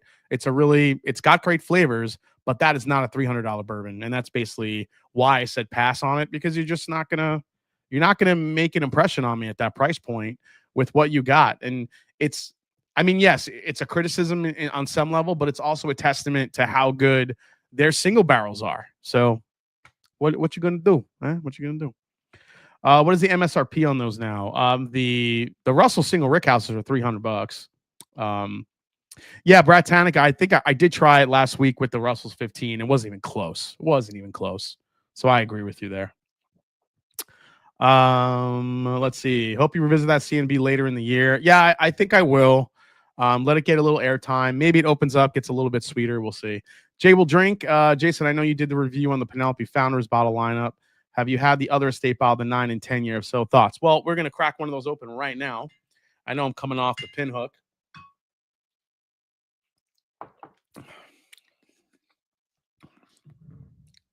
Damn, that bottle's good. You know what? I'll actually, since there are a few bottles left, if you guys want, I'll drop the link in the chat, and you guys can grab the pinhook if you want. Let me just find it here. Yeah, the only issue with the pinhook, it's like $25 to ship. And unfortunately, this is something we're seeing. Shipping is just going up everywhere, unfortunately. So I'm sorry for that. But I will, it's a freaking delicious single barrel. So let me throw this in the chat here. So here's the link if you want to grab one, and there's a password to get in. So that is the link, and the password is Journey. Oops. Let me actually do that again here. Hold on. Yeah, there we go. So that's the link. That should work. And then that is the password to get access. I'm not sure if it's still password protected or not, but if it is, then there it is. If you guys want to go check it out and grab one, go for it. All right, so we're going to get into the news here. And while we're doing that, I have not tried the Penelope 9-year private select yet. Got this bottle courtesy of Luxro. So let me show you the bottle here. So this is different than the 11 years we tried a couple weeks ago. Those were the Founders Reserve. So these are the private selects. These are 9 years old from Penelope. There's a bunch of different bottles of these that are going to be available. But this is the one they sent out, I guess, some of the media bottles. And I have not tried this yet. So let's dive in, see how it is. Didn't know you love Journey's music that much. Let's see. Russell's 10 LLME versus Rickhouse B. Oh, that's a good one. We could do that, Tim. Tim, remind me to do that a little bit later in case I forget. I do want to get into this whiskey a little bit. So as you guys know, these are MGP sourced. Obviously, it's what Penelope. That's who owns Penelope now, or Ross and Squibb, whatever you want to call it. So we're looking at 101.2 proof on this one. This is a blend of straight bourbon whiskey, 9 years old. Ross and Squibbly. Keegan says, just purchase one. FOMO. There you go. Tony Bag of Donuts got one. All right. Appreciate it, guys. Yeah, go grab them while you can. I'm telling you, you will not regret this pin hook. It's one of my favorite barrels this year, but I understand that it's just different. It's just a different type of MGP profile that you just don't taste very often. So 99, what you guys pay? Penelope. Yeah, it's $93.99. At least that's what it should be. Should be $93.99 plus shipping. That's what the price should be. All right. So let's dive into this, guys. Let me tell you a little bit about the Bourbon Lore experience I was at. So in the chat, have you guys heard about Bourbon Lore? Have you heard about the group? Obviously, they kind of made a big splash with the release of their Ben Holiday blend that was going around YouTube earlier this year. They've been doing a lot more collabs, and they literally just had a book release, which was pretty interesting. The book release, the book is beautiful. And I didn't get a chance to take it out of my suitcase yet, but you will see a video on it. It's a beautiful book. It's got pictures of the collection, story about Mason Walker, kind of the founder, and also Clay Risen. The other founder, Clay Risen, is a pretty storied. He's a storied author when it comes to American whiskey. I had a conversation with him when I was there, and he literally talked my ear off for like 10 minutes about this new book he's working on. It was fascinating just to hear some of the stories he was talking about, E.H. Taylor, and some of those stories. But yes, the Bourbon Lore thing. There's money there. Yes, these guys have deep pockets, and usually the guys that, the guys and the gals that participate in their experiences, yes, it's money. There's no doubting that. Going to the event, you realize how much money they have and how much investment is being poured into this group. I'll say this: the people that are involved in it are incredible. Mason Walker, Clay Risen, everybody else that's their team that creates these high-end bourbon events they are first class. It's second to none. But yeah, you're gonna have to pay for it. But I mean, it's like most things in life. There's things that you choose to pay for, things you choose not to pay for. If you have the money to kill to experience something like that, and if you see the book, their collection is incredible. They have bourbons that are worth hundreds of thousands of dollars. So the fact you get access to some of these at any given moment is pretty cool as well. I'm not sure how much access you get. At any rate, the hotel they put us up in, meeting Michael Jordan, going to the museum for their book launch, the food. They did a custom blend with Bardstown Bourbon Company, and they also did one with Heaven Hill. So you have Heaven Hill, and you also have Bardstown Bourbon Company, and on top of that, Ben Holiday, they done custom blends with. So you have this one here, this Bardstown, which is dropping on Bourbon Outfitter. I think Friday. I think this is dropping on Bourbon Outfitter. Bardstown Bourbon Company used whiskeys in this blend that they've never used before.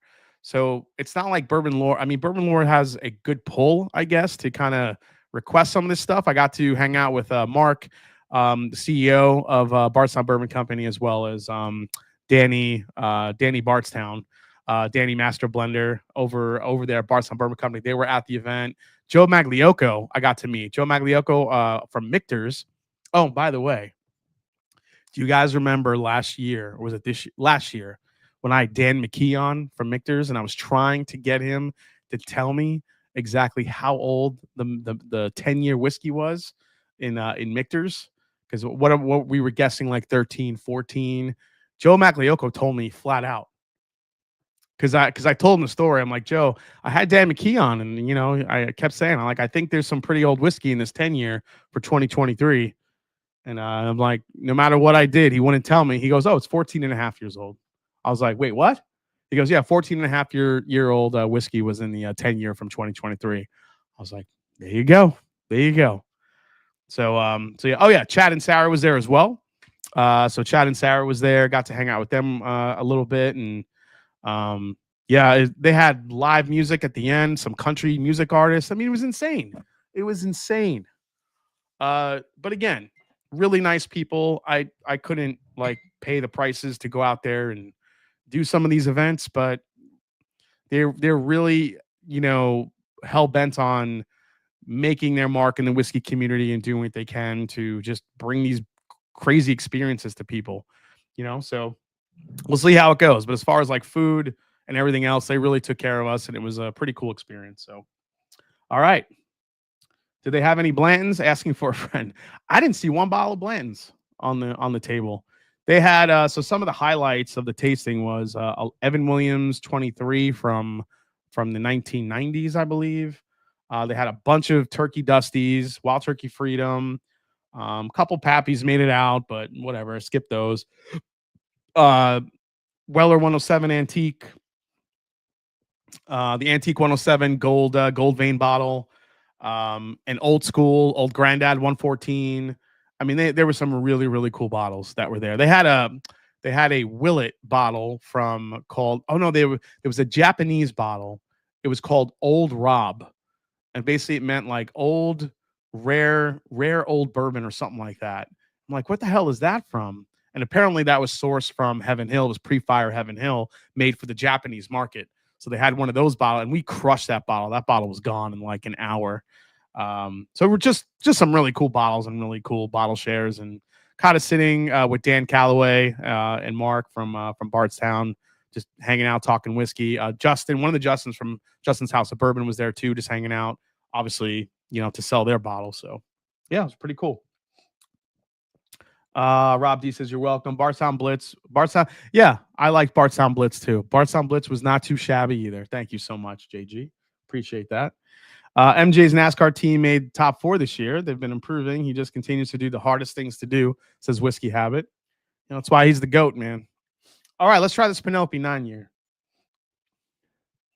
I'm curious to see. So the story goes is that Danny and Mike from Penelope, they really dove into the kind of the back ends of the rick houses to really try to find some really unique barrels. So let's see if this ends up being more of a standard Penelope versus something a little bit more of an old school, or something just more unique. What's the Bardstown Bourbon Lore bottle blend? We'll get into that, Sean. I'll open that next, and we'll go through that whole blend, taste through it, and see if there's any left, because I know there's going to be some release to the Bourbon Lore group and then pre-sale ones. But if anything makes it to Bourbon Outfitter, you guys could see if you're up for getting one. Jason, what is currently your most prized bottle? Man, it's a good question. Probably.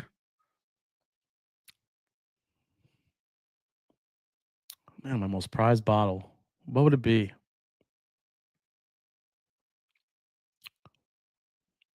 Probably my. So, I mean, you have different bottles in your collection that's both personal and then you have ones that are kind of high value, I guess.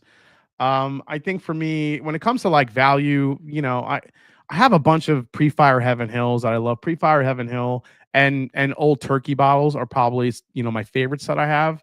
But when it comes to kind of my most prized, I have an Al Young 50th anniversary from Four Roses, still unopened, that I really kind of stare and hold on to that bottle, even though it's not super rare. I do love that bottle. I'm working on getting a Gold Vein Weller. That'll probably be my most prized bottle from 1977, my birth year. I'm looking for one of those as well. But then I have some kind of sentimental bottles that are in there. Yeah, Jeff the Creed, Gary Franchi is definitely my most prized. It's the first negative review I ever gave. Yeah, I would probably say J Porter. I think it's probably Wild Turkey Cheesy Gold Foil. That's probably the one I would go with, just because, again, I always say it. If I'm going to be stuck on an island with a bourbon to drink the rest of my life, that's going to be it right there. So, don't let the proofs steer you away. It's delicious. Yeah, I've had the Wild Turkey Diamond, Devin. It's really good. All right, man, that is so super sweet.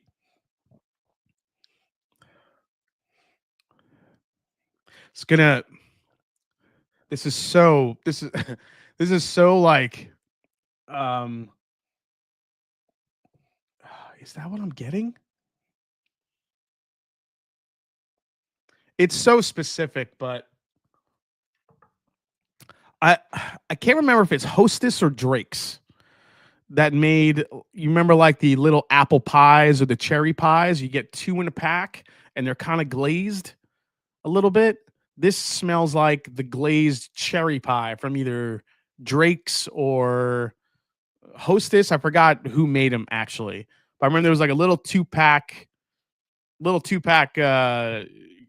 thing of like pastry cakes, not even cakes, like pastry pies, I should say, little handheld pies. And I think it was either Drake's or Hostess, but this smells like the cherry one. Yeah, the Bourbon Lord blend is pretty crazy. Hostess. Was it Hostess? Drake's are off brand, says Keith Stepanski. Yeah, love those, says Keith. So Keith's an expert on them. I love that. Jason about to drop Tasty Cakes notes on us. Yeah, not Tasty Cakes, but all right. Let's get into a little bit of, you know what? I do get some of the orange spice that I generally get, kind of like a honey tea, black tea. Decent amount of oak too. All right, let's go. Mm-hmm.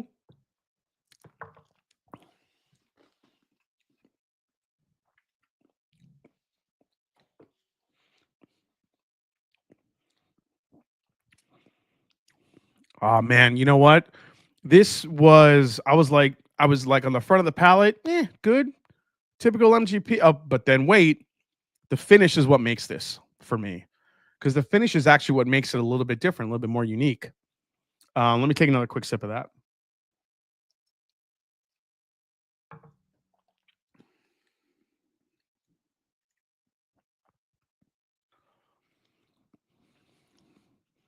Yeah, nice little punch of cherry. Not like the cherry cola syrup. This is a little bit of a brighter cherry for me.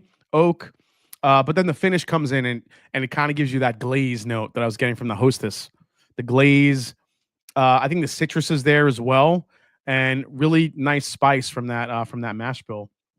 Let me double check the whatchamacallit. I'm pretty sure these were the standard. Let me see. I'm trying to remember.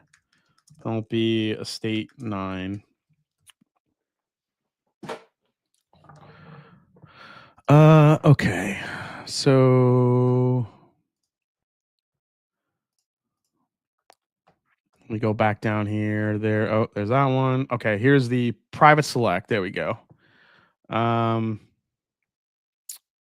Yeah, so this is their 4-grain, uncut, non-chill filtered, blend of straight whiskeys. Number 4 staves, number 2 heads, 74 corn, 20 rye, 1 wheat, 5%. All right, so this is their wheated mash bill, their 4-grain mash bill, I should say.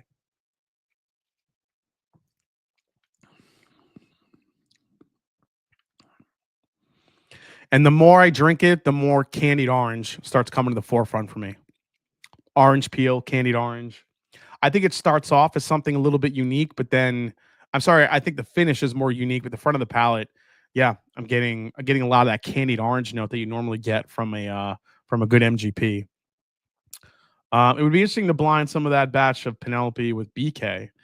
You mean the single barrel BK that we did?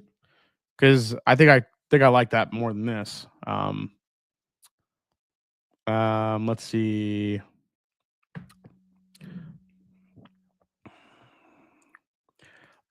Double bass with the Penelope 9-year and the Remus 8, or a triple bass with Wild Turkey 70th or Old Forester 1924. Against this? Against the Penelope? I'll do that shit right now. That's a cool idea. Oh man. So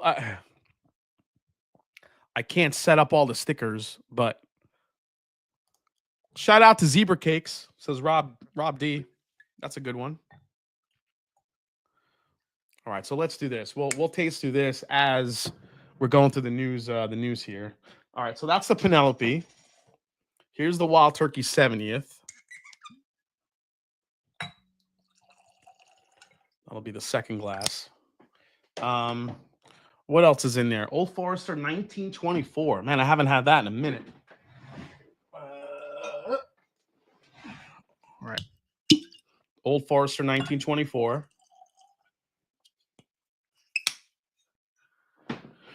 Don't you love live streams? You guys are just like, hey, drink this. And the latest Remus. Where is the latest Remus? Let me find that one for you guys. Hold on.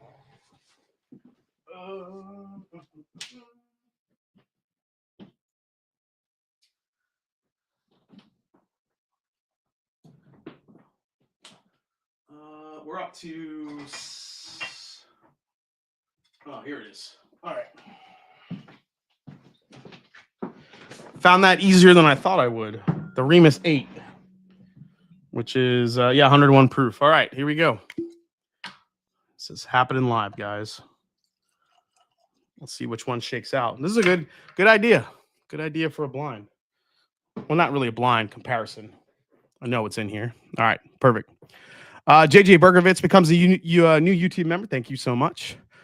I'm just ready for the top 5 little.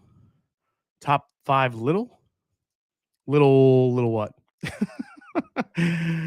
I'm just ready for the top 5 Little Debbie snack cakes. Oh, that's a good one. Ooh, top 5 Hostess Little Debbie snack cakes. Yeah, that's what we'll do for our top 5, James. Thank you so much. Love you, man. Jason, how's the floor whiskey doing? It's growing. It's starting to envelop itself like over here. Just starting. It's coming after me. 8 is more cocoa powder, says Eric Farrar. I totally agree with you. Heck yeah. Thanks, Jason. Jason C. Yep. Heck yeah. Rob D. It is a lighter in comparison, but 45. It's a hitter and killer daily. Star Crunch. Ding dongs. Guys, don't be shouting out your answers yet. Come on. Give it a chance. You guys are going to start with the freaking beans again. Jesus.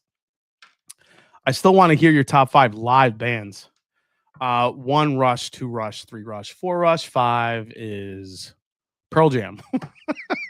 That would probably be my ranking. No, I would have to think about that. But yeah, that would. Rush is definitely my number 1 just because I've seen them. I saw Rush 18, 19 times. I saw Rush, something like that. Probably my favorite all-time band to watch live. Love them. Milli Vanilli was up there too. Whiskey Nose, absolutely. You, Milli Vanilli. Also, real quick, guys, tonight I do have a little bit of a surprise giveaway. Marty Party is going to be tracking for me. I decided. So speaking of Bardstown Blitz, we were down in Bardstown Blitz the end of September. Got to do a really, really unique single barrel rye from Bardstown Bourbon Company. And basically, all the bottles that we had left after the event was over, a lot of the patrons bought them. We're still in the middle of shipping them all out. I'll give you guys an update for that later. But we did have a handful of bottles left over because I just went in there and bought the rest of them. So I have a couple left over, but I have one. I got to save a few of them in case, for shipping purposes. But I do have one, I think, that I can give away tonight. So tonight, did I bring it downstairs? What the hell is it? Oh man, that whole build up. And is this it? Oh, it's right here. Never mind. I'm not going crazy. I'm going to give away this bottle tonight of my Bardstown Bourbon Company M&J Bardstown Blitz Rickhouse F Floor 3 single barrel rye whiskey. And it is ridiculously good. It's not signed by the Hawk, but if you want this, I could sign it if you guys want, whoever wins it. And guys, if you haven't gotten this bottle yet, or if you happen to go to the Bardstown Blitz and got one, then, you know, don't put your name in for it. In fact, if you want to buy an entry for someone else in the chat, go for it that may not have it. But I'm going to give away this bottle tonight. This is a number 4. I'm sorry. It's a, this was aged in a Cherrywood Zebra barrel. And basically it was in there for, I think, what they say, 18 months in a second fill Zebra barrel. And it is all cherry cola, butterscotch syrup. I mean, it is, I'm sorry, root beer and cherry cola like together. It's ridiculous. We love this pick.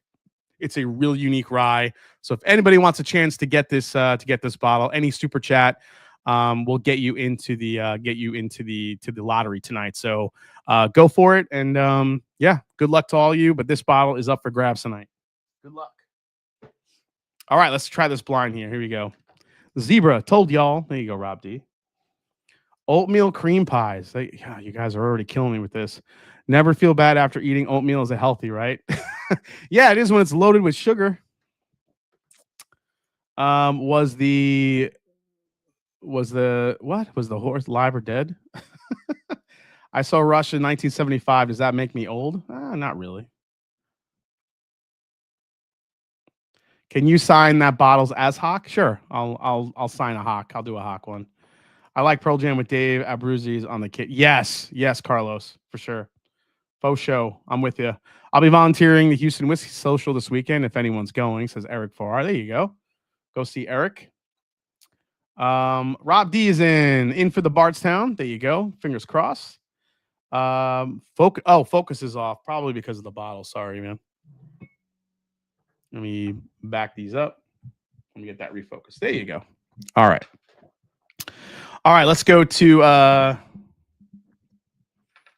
Tim Cornet is in. Mike Daly says, I need that. There you go. All right, guys. Good luck. All right, let's go to the first one here, which is the Penelope, I think. You guys might have to remind me what's in what class. I forgot. Tony Bag of Donuts. Here's 4+1 earlier tonight. Cheers, Marnie. Thank you so much, Tony Bag of Donuts. You are the man. JJ Bergovitz, do you get any bitterness in that Penelope? That's a good question, JJ.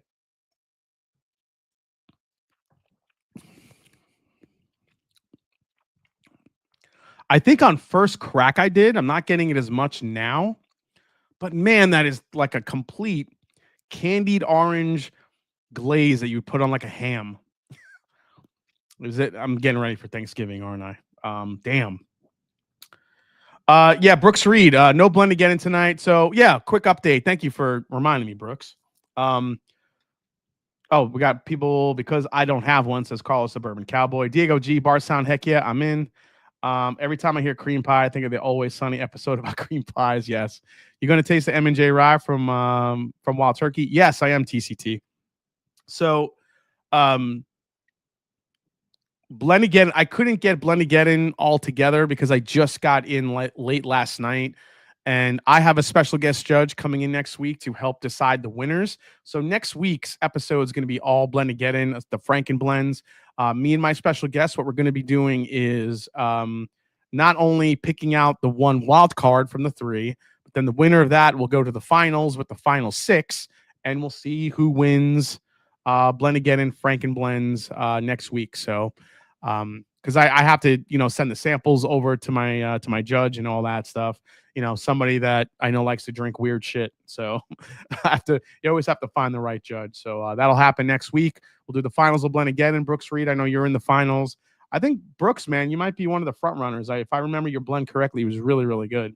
So we'll see. Bardstown has such a range. Love the channel. Thanks, Eric. Appreciate you, man. Any thoughts on the Dark Arts cast strength 5149 7.5 your MGP? Can't say I've had that. Well, actually, I've had a sample of that one, Snoozer. I dug it. Again, if you like MGP, I think you'll like it.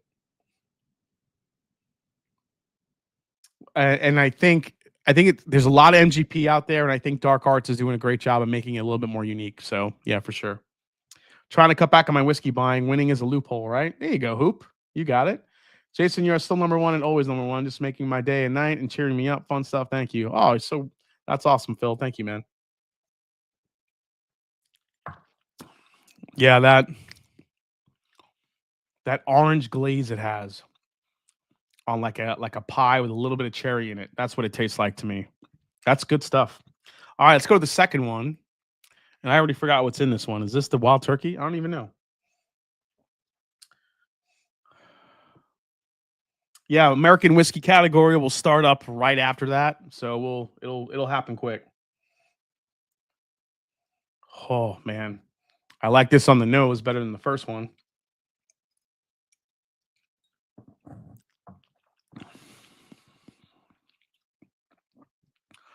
Brighter, also citrusy, but not as the Penelope to me has more of an oak presence actually than the wild turkey does. The wild turkey is sweet, it's bright. It's again, you got a little cherry there, kind of along the same same lines and profile a little bit, but I think the wild turkey has more of a cream soda type thing going on. It's almost effervescent, and I do think there's a little bit more spice on the back end of it as well. Now, the wild turkey is more 8-year than 9-year, whereas the Penelope is all 9-year. But so the Penelope, I think, has more of an oak influence on it. Not much, but it's definitely, you can definitely tell a little bit. It reminds me of Parker's Heritage, says Krista Nolan. What does, Krista? So maybe you went over it, but what's the deal with R10 LME? Is that legit? So if anyone's been following this whole thing, I did a video on Russell's 10 LLME, which is the laser code. Basically, the rumor is that unused 15-year barrels that didn't make it into Russell's 15-year was dumped into that batch of Russell's 10-year. There has been a clarification from Rarebird 101. Apparently, that was not the case, but the case was because, when I did the video, I was trying to find an answer. I couldn't find it substantiated anywhere. That's why I never said in the video that it was absolutely true or not. And I didn't want to, say like, oh, this is definitely true or, so I tried to find out, but Rarebird along at some point found that it wasn't those 15-year barrels, but there was older whiskey that they used for that batch for whatever reason. Now, I don't know if that's a continuing thing. Will we see it in ME? Will we see it in MF? We don't know how far that goes, but there is. And this was apparently solidified by Wild Turkey. So there is older whiskey in that one, but the whole kind of story about the unused or the rejected 15-year, I don't think there was any rejected 15-year barrels, so they used them all. So that was really the story. But there is a difference in the 10, the LLME. Some folks I've talked to say they don't really taste a difference. Some folks I've talked to say they taste a big difference. So who knows? I think it's just up to you if you want to roll the dice and get one and taste it for yourself. It's not a huge investment. It might be worth rolling the dice for it. The bottle I got, I felt like there was a big difference. But that's really up to you. Favorite Thanksgiving side? Oh, it's definitely stuffing, Cali Drams. I love stuffing. It's like one of those things where you never eat stuffing the entire year. Most other sides, you could argue you have during the year of Thanksgiving. Green beans, maybe green bean casserole, maybe not that, but I eat green beans during the year. I'll have, I have turkey sandwiches throughout the year. Maybe not, big baked turkey, but turkey is kind of a ubiquitous thing that you have in your sandwich throughout the year. I don't know. It's kind of a mix of stuff. So, yeah. But stuffing is something I never eat outside of Thanksgiving. So that's my favorite. Cheers, Ben. Thanks so much, man. The Penelope reminds me of the Parker's Heritage Orange Curacao. Oh, Krista, yeah. I could see that. There's so much orange on the back end of that. Krista, yeah, I would probably be with you on that one. Although it's been quite a bit since I've had that Orange Curacao Parker's. All right, this is the Old Forester. Let's see if this has gotten any better. Great oak on it. Again, to get that little hint of acetone that I usually get in Old Forester.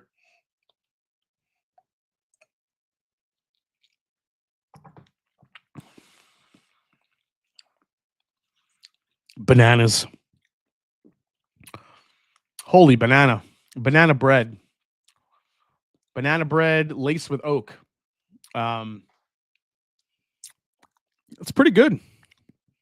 I actually don't remember it being that sweet. Like the banana bread, I don't mind it, but it's not like that artificial runts banana. It's a little bit more of a natural banana kind of flavor, but like banana bread with cinnamon, nutmeg, allspice, good nice little flavor on the back end of it.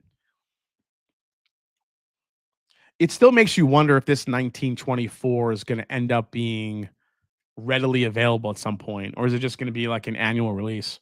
So take a shot. Enjoy. Thanks for your comment. Thanks, John Legalbo. Appreciate it, man. Speaking of Old Foe, favorite of the 117 series. I feel like I just did this not too long ago. Did a few of them blind. I hated the rum one. I didn't like that one at all. Probably the High Angel shares have been my favorite of the 117. The Warehouse K1 was pretty good too. The old 1910, the double, whatever that one was pretty good. But I think the High Angel share was my favorite. I just love the viscosity of it, to be honest.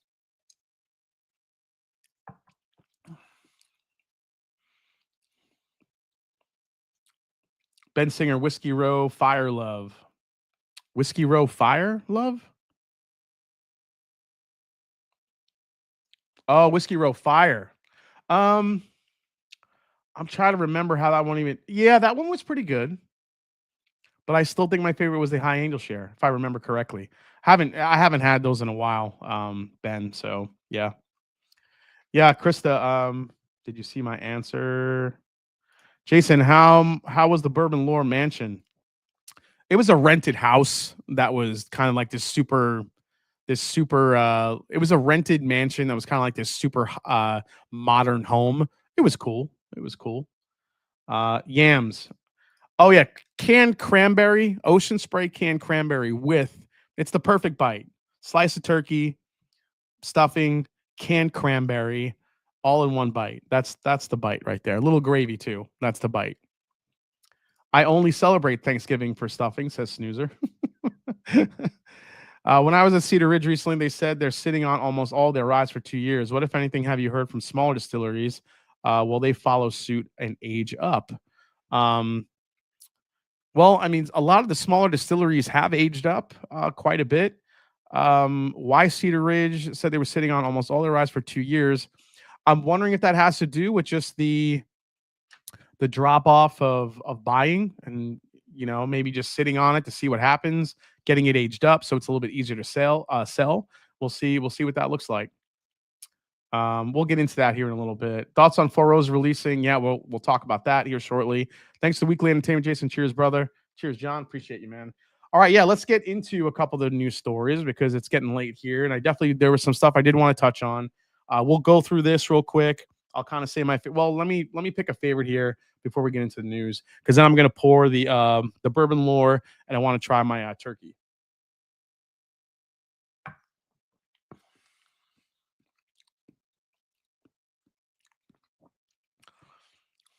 I like the Remus a lot. The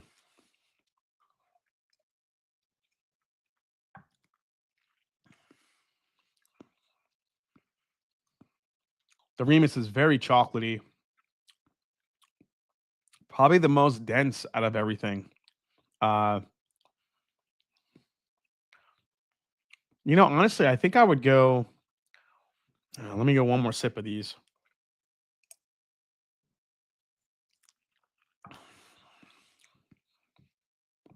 That Penelope is so orangey to me. Krista, you are, yeah, orange curacao for days. It is so orangey to me. The Wild Turkey.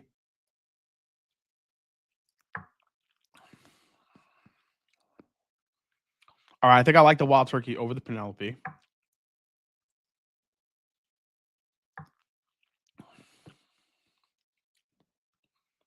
The Old Forester is good. I don't know if it's just Old Forester. It's not my profile. I don't know what it is about Old Forester and me. I don't think we get along very well. I can't remember like the last Old Forester. Probably the barrel pick that we did. I think I like more than that. And then the Remus.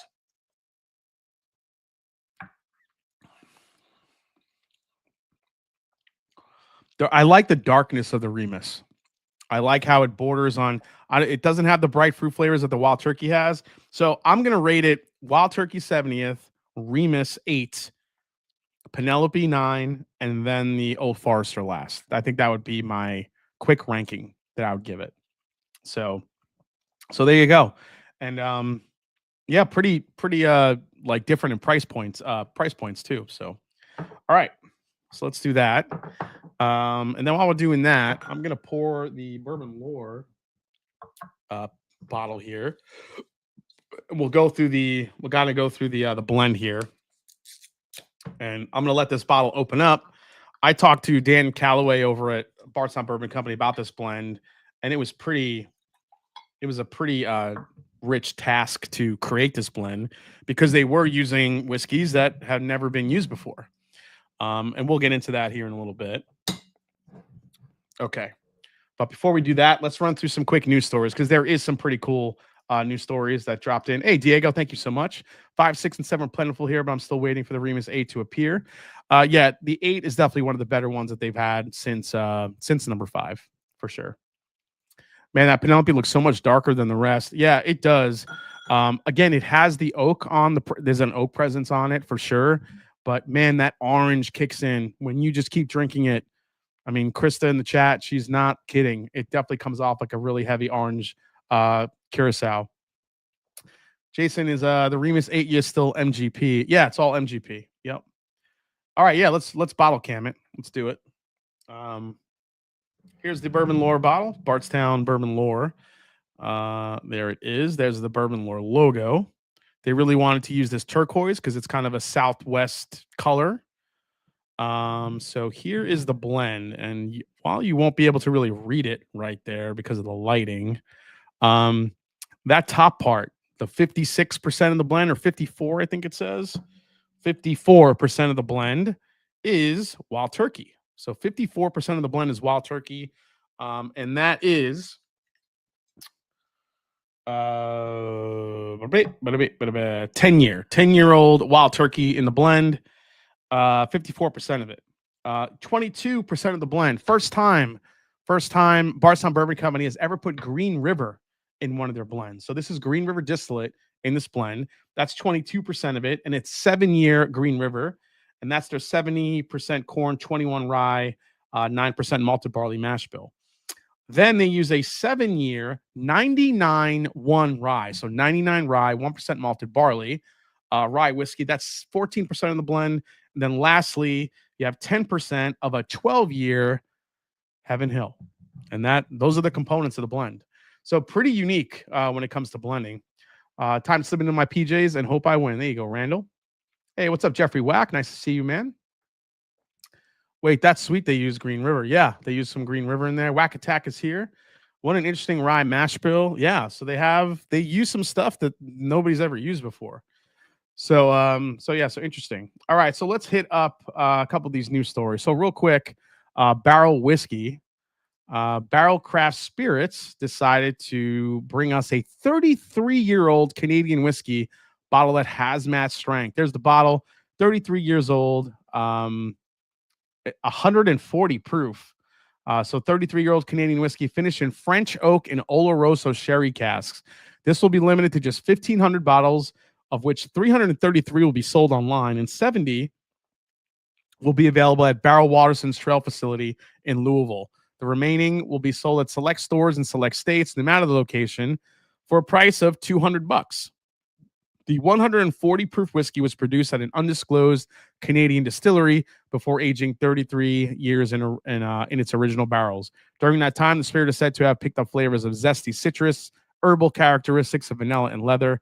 The batch was then transferred to a barrel facility where French oak and sherry casks imparted toasty highlights. Hazelnut liqueur, and garam masala also in there. So there you go. $200 for that. Pretty good price point. When you say French oak and you say Oloroso sherry on a 33-year-old Canadian whiskey, you have my attention. I might roll the dice on that one for $200. We'll see if I can find one. All right, Four Roses news. This is awesome. Four Roses. I love this idea so much. Four Roses just unveiled a collection of 3 single barrel bourbons set to hit shelves in 2025. This is going to happen next year.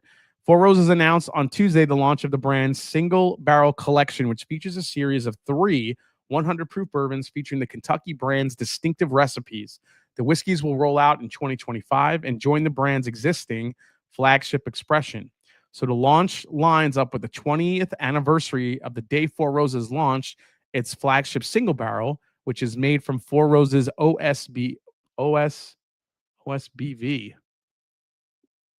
OBSV, I think that's a typo. OBSV recipe. Now Four Roses is releasing single barrel editions of 3 of its other recipes: OBSF, OESK, and OESO. Each bottle will be aged 7 to 9 years, and this will rotate in a new single barrel collection each year, introducing drinkers to each of its 10 recipes, which are made with different combinations of Four Roses mash bills and yeast strains. So really interesting. I love this idea. I love that, so first Four Roses rolled out those little taster bottles. You could try every single one at a certain proof point and try those at 100 proof. Now we're rolling out full bottles of it, different recipes that people could try. When you don't want to spend the high prices or chase after the private selections, the fact that these will be on the shelf for people to try full bottles of and find their favorite recipe, this is really cool.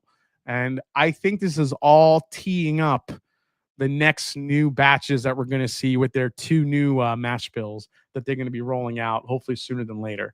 So I'm still working with Brent Elliott and their team to get on the channel. So hopefully that happens soon. We'll ask him more about this once he gets on here. And I think it's just a fantastic idea. Another bottle that's been making the news rounds is the Old Commonwealth. And the reason why it's getting so much attention is because of its link to Pappy Van Winkle. So this is a bourbon brand founded by Van Winkle. It's being brought back. So let's see. Last week on Monday, Rob reported that a whiskey brand that had faded into obscurity is being brought back to life. The brand is called Old Commonwealth, and it has a connection to the storied Van Winkle lines. It dates back to the 1970s when Julian Van Winkle II began to bottle whiskey at Stitzelweller under his name. His son, Julian Van Winkle III, purchased a distillery in Lawrenceburg, Kentucky, and bottled the whiskey from the Commonwealth Distillery. The Old Commonwealth brand was launched in 1997, and its flagship expression was a 10-year-old wheated bourbon until it was discontinued in 2002. So this is the first release from Old Commonwealth. It's a 10-year-old Kentucky bourbon that clocks in at 131.83 proof, distilled from 75% corn, 15% rye, and 10% malted barley by an unnamed Kentucky distillery, per Rob report. The massive bump in proof marks the stark increase from the original bourbon, which was a bottle at more model price, 107 proof. Suggested retail price is $200 for this, and we're already seeing these bottles on secondary for hundreds of dollars because of the link to Pappy Van Winkle, which is, kind of shitty. But what isn't shitty on secondary most of the time? Not all the time, but most of the time.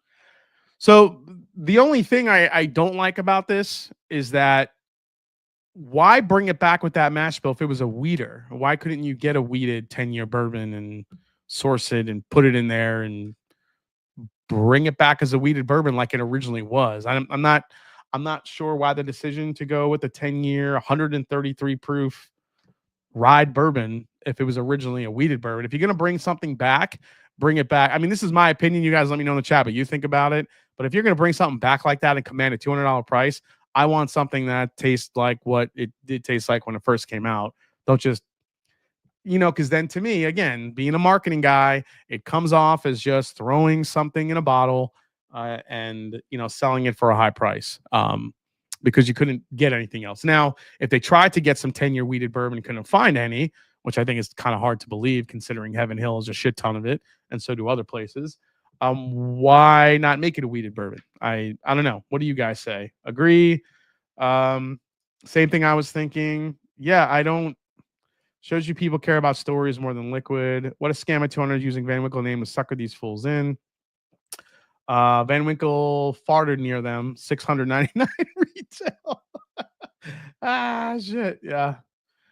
Craft cash brag. I got some vintage Beanie Babies if you want to buy them. Yeah, Tyson or Paul. I think the whole world is rooting for Tyson. Can we agree on that? Everyone get in the Bardstown Rye giveaway. That's right. If you do a super chat, you will get a chance to win one of my Bardstown Bourbon Company single barrel rye picks. You will not believe how this tastes when you get it. It's really ridiculous. So good luck to all the super chatters. Prov backed cash grab says Ella. Oh, was it backed by Prov? Yeah, I don't know. I'm just wondering why they wouldn't use a wheated bourbon in that one. It's interesting. Yeah, just my thoughts. Go. I mean, if you're gonna bring back a thing, do it the right way. Like get some wheated bourbon. If that's what it was, get a 10-year wheater. Do it. Rare Character did it. And they charge like 90 for theirs. So why? I don't know. I don't get it. Whatever. I just work here. I just work here, fancy pants. Okay, let's go here. You could put 10 to 12 year Barton in a bottle. Call it butt water. I'll still want it. I love Bartons. There you go. Charles Elul says, cheers, I'm in. Thank you so much, Charles. That bottle's an IQ test. Oh, man. Okay. I was just talking cash grabs. All right, let's get into the next one. So Four Roses. Here's kind of the big news here, and we're talking about Ross and Squibb. Ross and Squibb, the big news was last week was that they decided to cut back on whiskey production. So MGP is scaling down production amid softening demand. So following a downbeat in the earnings report released at the end of October, Indiana's MGP Ingredients announced that it will scale down whiskey production in favor of a smaller roster of core brands. The liquor industry giant is responsible for dozens of in-house imprints, including George Remus, Penelope, and Rossville Union. The company also owns Distilling Solutions arm that helps produce spirits for a myriad of brands across the U.S. MGP president. Okay, blah, blah, blah. The most notable takeaway from the earnings report was a 24% drop in consolidated sales. The company's branded spirits division posted a 6% decrease, while its Distilling Solutions segment plummeted 36%. Premium Plus sales, a vaguely defined category that likely translates to $100 and up bottles, rose by a modest 1%. So, again, it's a sign of the times, guys. Whiskey buying it's kind of plateauing. I think people are looking for the next big thing. But I don't think they're so much looking for the next big thing. I think what people want now is to make the stuff on the shelf, make it the best you can, ease back on all the freaking special releases, give us one or two exceptional special releases that outdo the stuff on your shelf, and make it priced at something somewhat affordable that the flippers won't go crazy for. So I think that's all we ask. I'm seeing it here in Ohio. I don't know about the state that you guys are living in, but I go into liquor stores now on Saturdays in Ohio, and most of the stuff that used to fly off the shelf every Saturday morning is now sitting there until a good point during the week. Does it eventually go? Not always. Sometimes it just gets thrown on the shelf. But most of the stuff that used to be picked up like this is now sitting on the shelf. And even I talk to liquor store owners are like, what's happening? Nobody's buying this stuff anymore. I think people just burnt out. I think people like what they like now, and they're just trying to, unless you have flippers in there trying to get the highly coveted bottles to flip, the regular bottles, the more bourbon curious people that were around during COVID, I think are kind of moving on to something else. And I think that's a huge wake-up call for the industry as we go forward. So we'll see. We'll keep an eye on it, see what happens. And lastly, what made my night seeing this, you guys know this guy, right? Ric Flair. Woo! That's right. That's who it is. Ric Flair is coming out with his own bourbon. And it's called the Nature Boy Ric Flair Bourbon. And he's calling it not whiskey, but wooski. I shit you not. I'm not making this up. Wooski. That's what it's being called. Let me Let me see if I can find the news story in this. Ric Flair wrestles up bourbon brand called Whiskey. Here's everything we know. Two-time reportedly is getting in on the whiskey game from the early looks of it. His venture aims to be just as flashy, ostentatious, and intricately gold embellished as the man himself. We weren't able to find details of the venture via the TTB. Another indication that this may be early in its inception, but coming soon, Whiskey, the Nature Boys finally aged Kentucky bourbon, Flair wrote on Twitter. Holy crap. If that happens, I know you guys are buying some. So, yeah. There you go. You took a sip and you say, woo, that's about it. All right, let's get into this Bardstown Bourbon Lore blend. And I'll tell you from the jump, it definitely has a wild turkey nose-ish to it.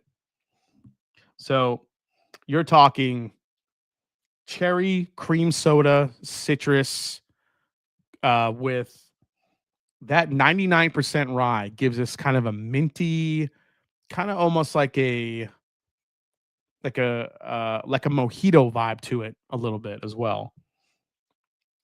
It's very sweet though. It's got the oak, so it definitely shows its age. I feel like you get a little bit of the Heaven Hill in there as well. I feel like I get like the oak on the back end of that on the nose.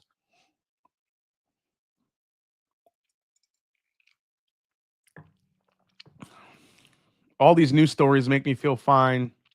Distilleries are making less. Yeah, I think they should be making less. I think they should focus on a couple of big. Oh yeah, that's what you get. So basically, the nose is kind of. Now, remember, I got to try this obviously at the event, and it's just basically reminding me what you get there. It starts off with kind of a cherry cordial type note. You kind of get that wild turkey punch of citrus. Then it kind of leans into more of like a cream soda, where it's very heavy vanilla, but then the finish is just rye spice. That 99% rye spice kicks in. Then you get a little bit of oak. And I think it kind of finishes off again with a little bit of that mintiness, that minty characteristic that it holds. So I feel like you do get a little part. And remember, Green River is also pretty citrusy, at least to me. So I feel like the citrus does come through and plays a part as well, along with the rye, along with the wild turkey, all kind of. So it's a cherry citrus forward, spice driven finish, but the finish also is a little drying as well.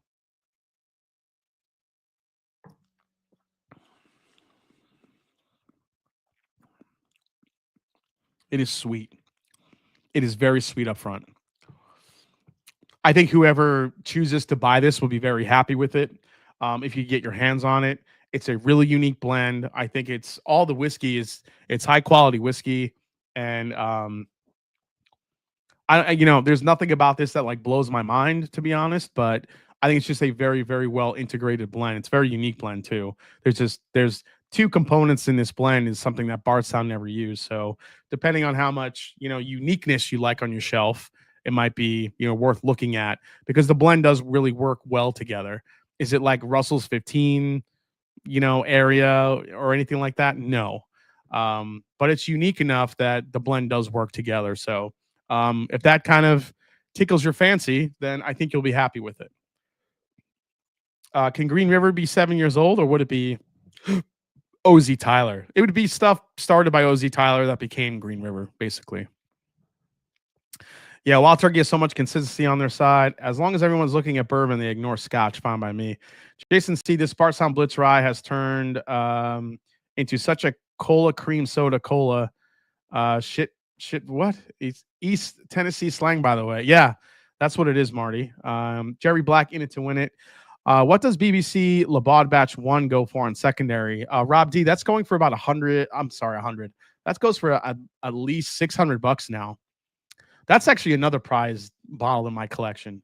Is the first Bardstown Bourbon Company Chateau de Labaud.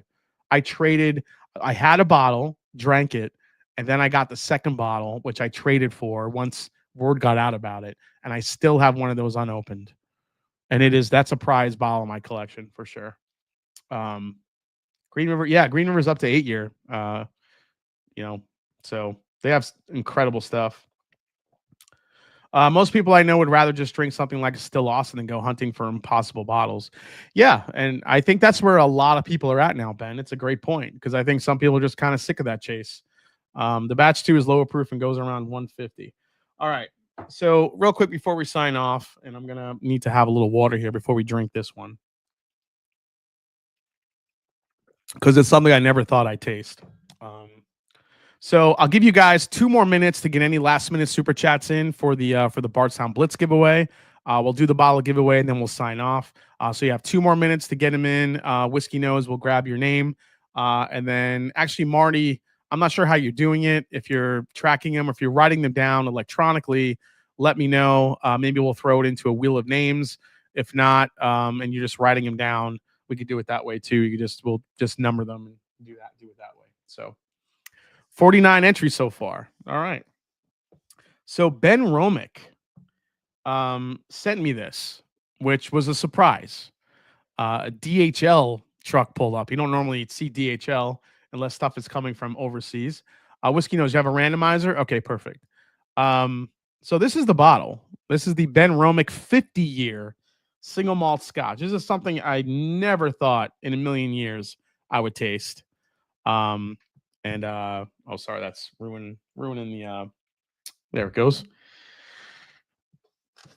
So I get a sample of this today. I'm like, what the hell is this? So yeah, Benromach sent this beautiful presentation with this little itty bitty sample right here. So I figure, why not taste this with you guys? Let me see if I can even get this out here. Come on, get out. Just the paper's coming out. I can't get the damn bottle out. Go to your home. Oh, got it. Okay. I was making that a lot harder than it was. All right. So, Code Brown for Snoozer, 50-year. Holy cow. Yeah, so this is a 50-year-old single malt scotch, matured for 50 years in the finest sherry casks. This exceptional aged whiskey has decadent notes of I don't want to read that because I don't want to get any so this was filled in 1972. 1972. Bottled in 2023. Outturned only 248 bottles of this thing. Holy shit. This is yeah, you would think for something that old it would be a little darker. There it is, guys. Benromach 50-year. Check it out. JG says I was 2. I wasn't even born yet. I had a few more. I had 5 more years before I started scaring the universe. Hey, what's up, T-Rob? All right, let's try this here before we do the giveaway. I'm gonna pour half this. I want to save a little bit of it. Okay. 50-year Benromach. This is crazy. Jesus. Okay, Carlos got to say, how many people were even alive 50 years ago? My dad wasn't even legally drinking the year it was filled. Holy shit. Oh my God, guys. Oh. Holy crap, that smells incredible. Wow, the nose on this is it's a candle. There's so much going on. Tastes like an old fart. No, I mean, this smells like pure.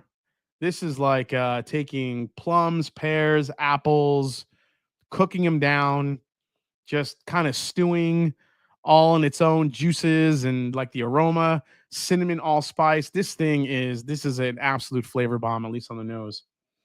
Let's see if there are any other details here. A timeless dedication to craftsmanship. Okay, I get that part. Wow,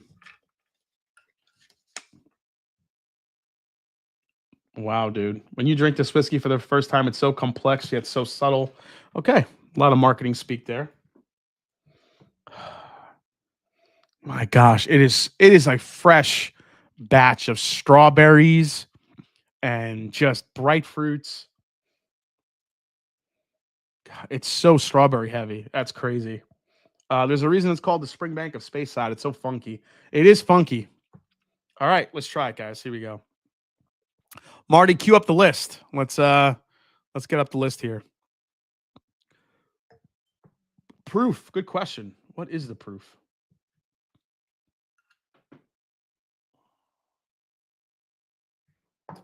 I'm guessing this is a lower proof. 248 bottles. It doesn't say on there. Where is the proof on this thing? If someone can look it up for me, just look up the Benromach, age 50 years. See if it has a proof point. I don't feel like grabbing the damn keyboard. Let's see, 50-year Benromach. Oh, that did not spell right. Benromach. There we go.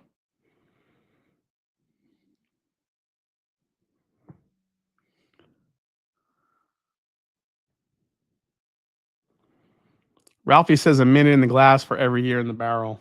54.6% ABV. So it's got a good proof point to it. 108, actually 109.2 proof. All right. Let's get into it here.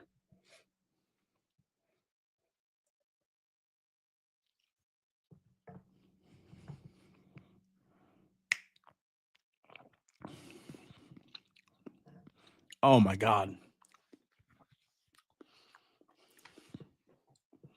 That is stupid good. I don't say stupid good very often to things, but that's stupid good. That is wow.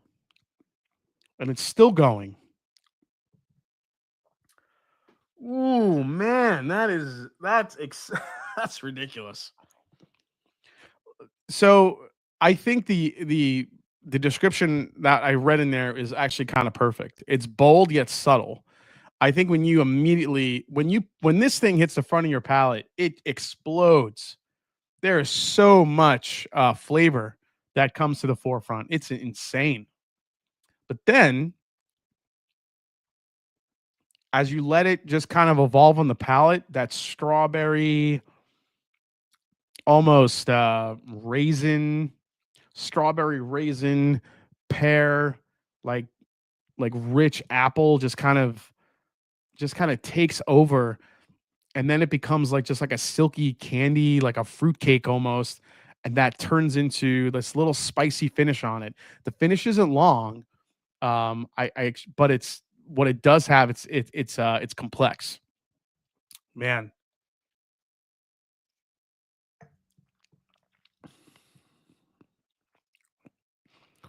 But on the back end of it, you get the Benromach funky oak punch to it. It's slightly bitter on the back end from that age with all that oak influence, but not to the point where it's over. I've had bourbons that are younger than this that have more bitterness than this does. So the bitterness, even though it's there, just because I know I'm sensitive to it, it's not, it doesn't kill the experience. But yeah, I mean, again, this is a stupid expensive bottle. I think the price of it's like $15,000 or some shit like that. But this is really incredible whiskey. Just an absolute artfully, thoughtfully aged single malt Scotch. Just beautiful. The flavors. Here's the good thing and bad thing. Like, if you gave this to me blind, I probably wouldn't think it's 50 years old. But I think that's a good thing. Because, I'm guessing this is not cask strength, but it could be, because 50 years, for normally a Scotch malt whiskey, when it's aged for a long time, the proof does tend to dip a little bit and get really big flavor. So maybe I would think it's cask strength, but this is exceptionally fruit forward, sweet, rich, with a nice little funky oak on the back end. That probably goes against some. I've had some really old Springbanks from back in the day that really wowed me, and that I would put right up there with it. That's one of the best scotches I've ever had. That's incredible. And I'm glad I saved a half ounce of it because, dude. All right. There's nowhere to go from there. So, yeah, just think about for 15K, it better make me grow the afro back and sex drive I had as a teenager. Jeff Winbush TMI, man. Oh, man. I think a 40 to 50 year old could be done with the right temps, condition, and mash bill, says Snoozer. Yeah, a lot more work, a lot tougher, but yeah, it could be done for sure. No way something like that can drink above its price point, though. Yeah, for sure not. I mean, when you think about ages and whiskey and why it's so expensive, I mean, it's the exclusivity of it. It's the time, the effort, the money that went into just keeping that barrel in the rick house over and over for a long period of time. I mean, a lot of people don't realize those costs that go into it, taxes, all that crap. It's crazy. So I'll just stay with the Eagle Rare, says Josh Fritz. All right, give me the numbers, Marty Party. Let's end the night here. Let's see who wins the Bardstown Blitz bottle. Here we go. Oh, Jason, check your text for the winner. You already did a winner? Did you pick a number or something? What happened? There were 55 in this here. They were random order. Oh, random order. So Marty, am I just picking number 1 here? So when you randomized it, it went to number 1. What does the bottle look like? This is what the bottle looks like of the Benromach 50. There it is. That's the bottle. Yep. Okay. So he randomized it. He shuffled it. And number 1, the winner of the bottle, goes to Tony Bag of Donuts. Tony Bag of Donuts, congratulations. You win the Bardstown Blitz bottle. Thanks so much for the super chats, everybody. That was really awesome of you. Thanks so much, guys, for throwing that in the chat tonight, for the support. Maybe I'll give this away next week. We'll see. We'll figure it out. Benromach 50. Maybe this little gem goes maybe that goes into the sample pack next week. Maybe I'll give that one away. Somebody get lucky enough to try a 50-year-old single malt scotch. So congrats to Tony Bag of Donuts. And guys, thank you so much for hanging out. Appreciate all the support. Thanks for understanding we had a great interview tonight with 2, friggin' MLB baseball players. Thanks to Ben Storen and Jerry Blevins for coming on the channel. Talking about Field of Dreams and all the things that they got going on. Pretty exciting idea. We'll see how that evolves over the course of time. That's thousands of dollars, Jason. Yeah, somebody can win thousands of dollars of whiskey next week, maybe. We'll see. So thanks for hanging out tonight. Patrons, if you're hanging out, we're going to do a little after party, go through the next releases and drops from Mash and Journey Whiskey Club, and also taste through a couple of other fun barrels. So see you guys in a little bit. And with that said, it's not about the whiskey. It's the people you share with. Love you guys. See you next week right here on the Mash and Drum. Cheers, folks. 50 years old. I'm drinking more.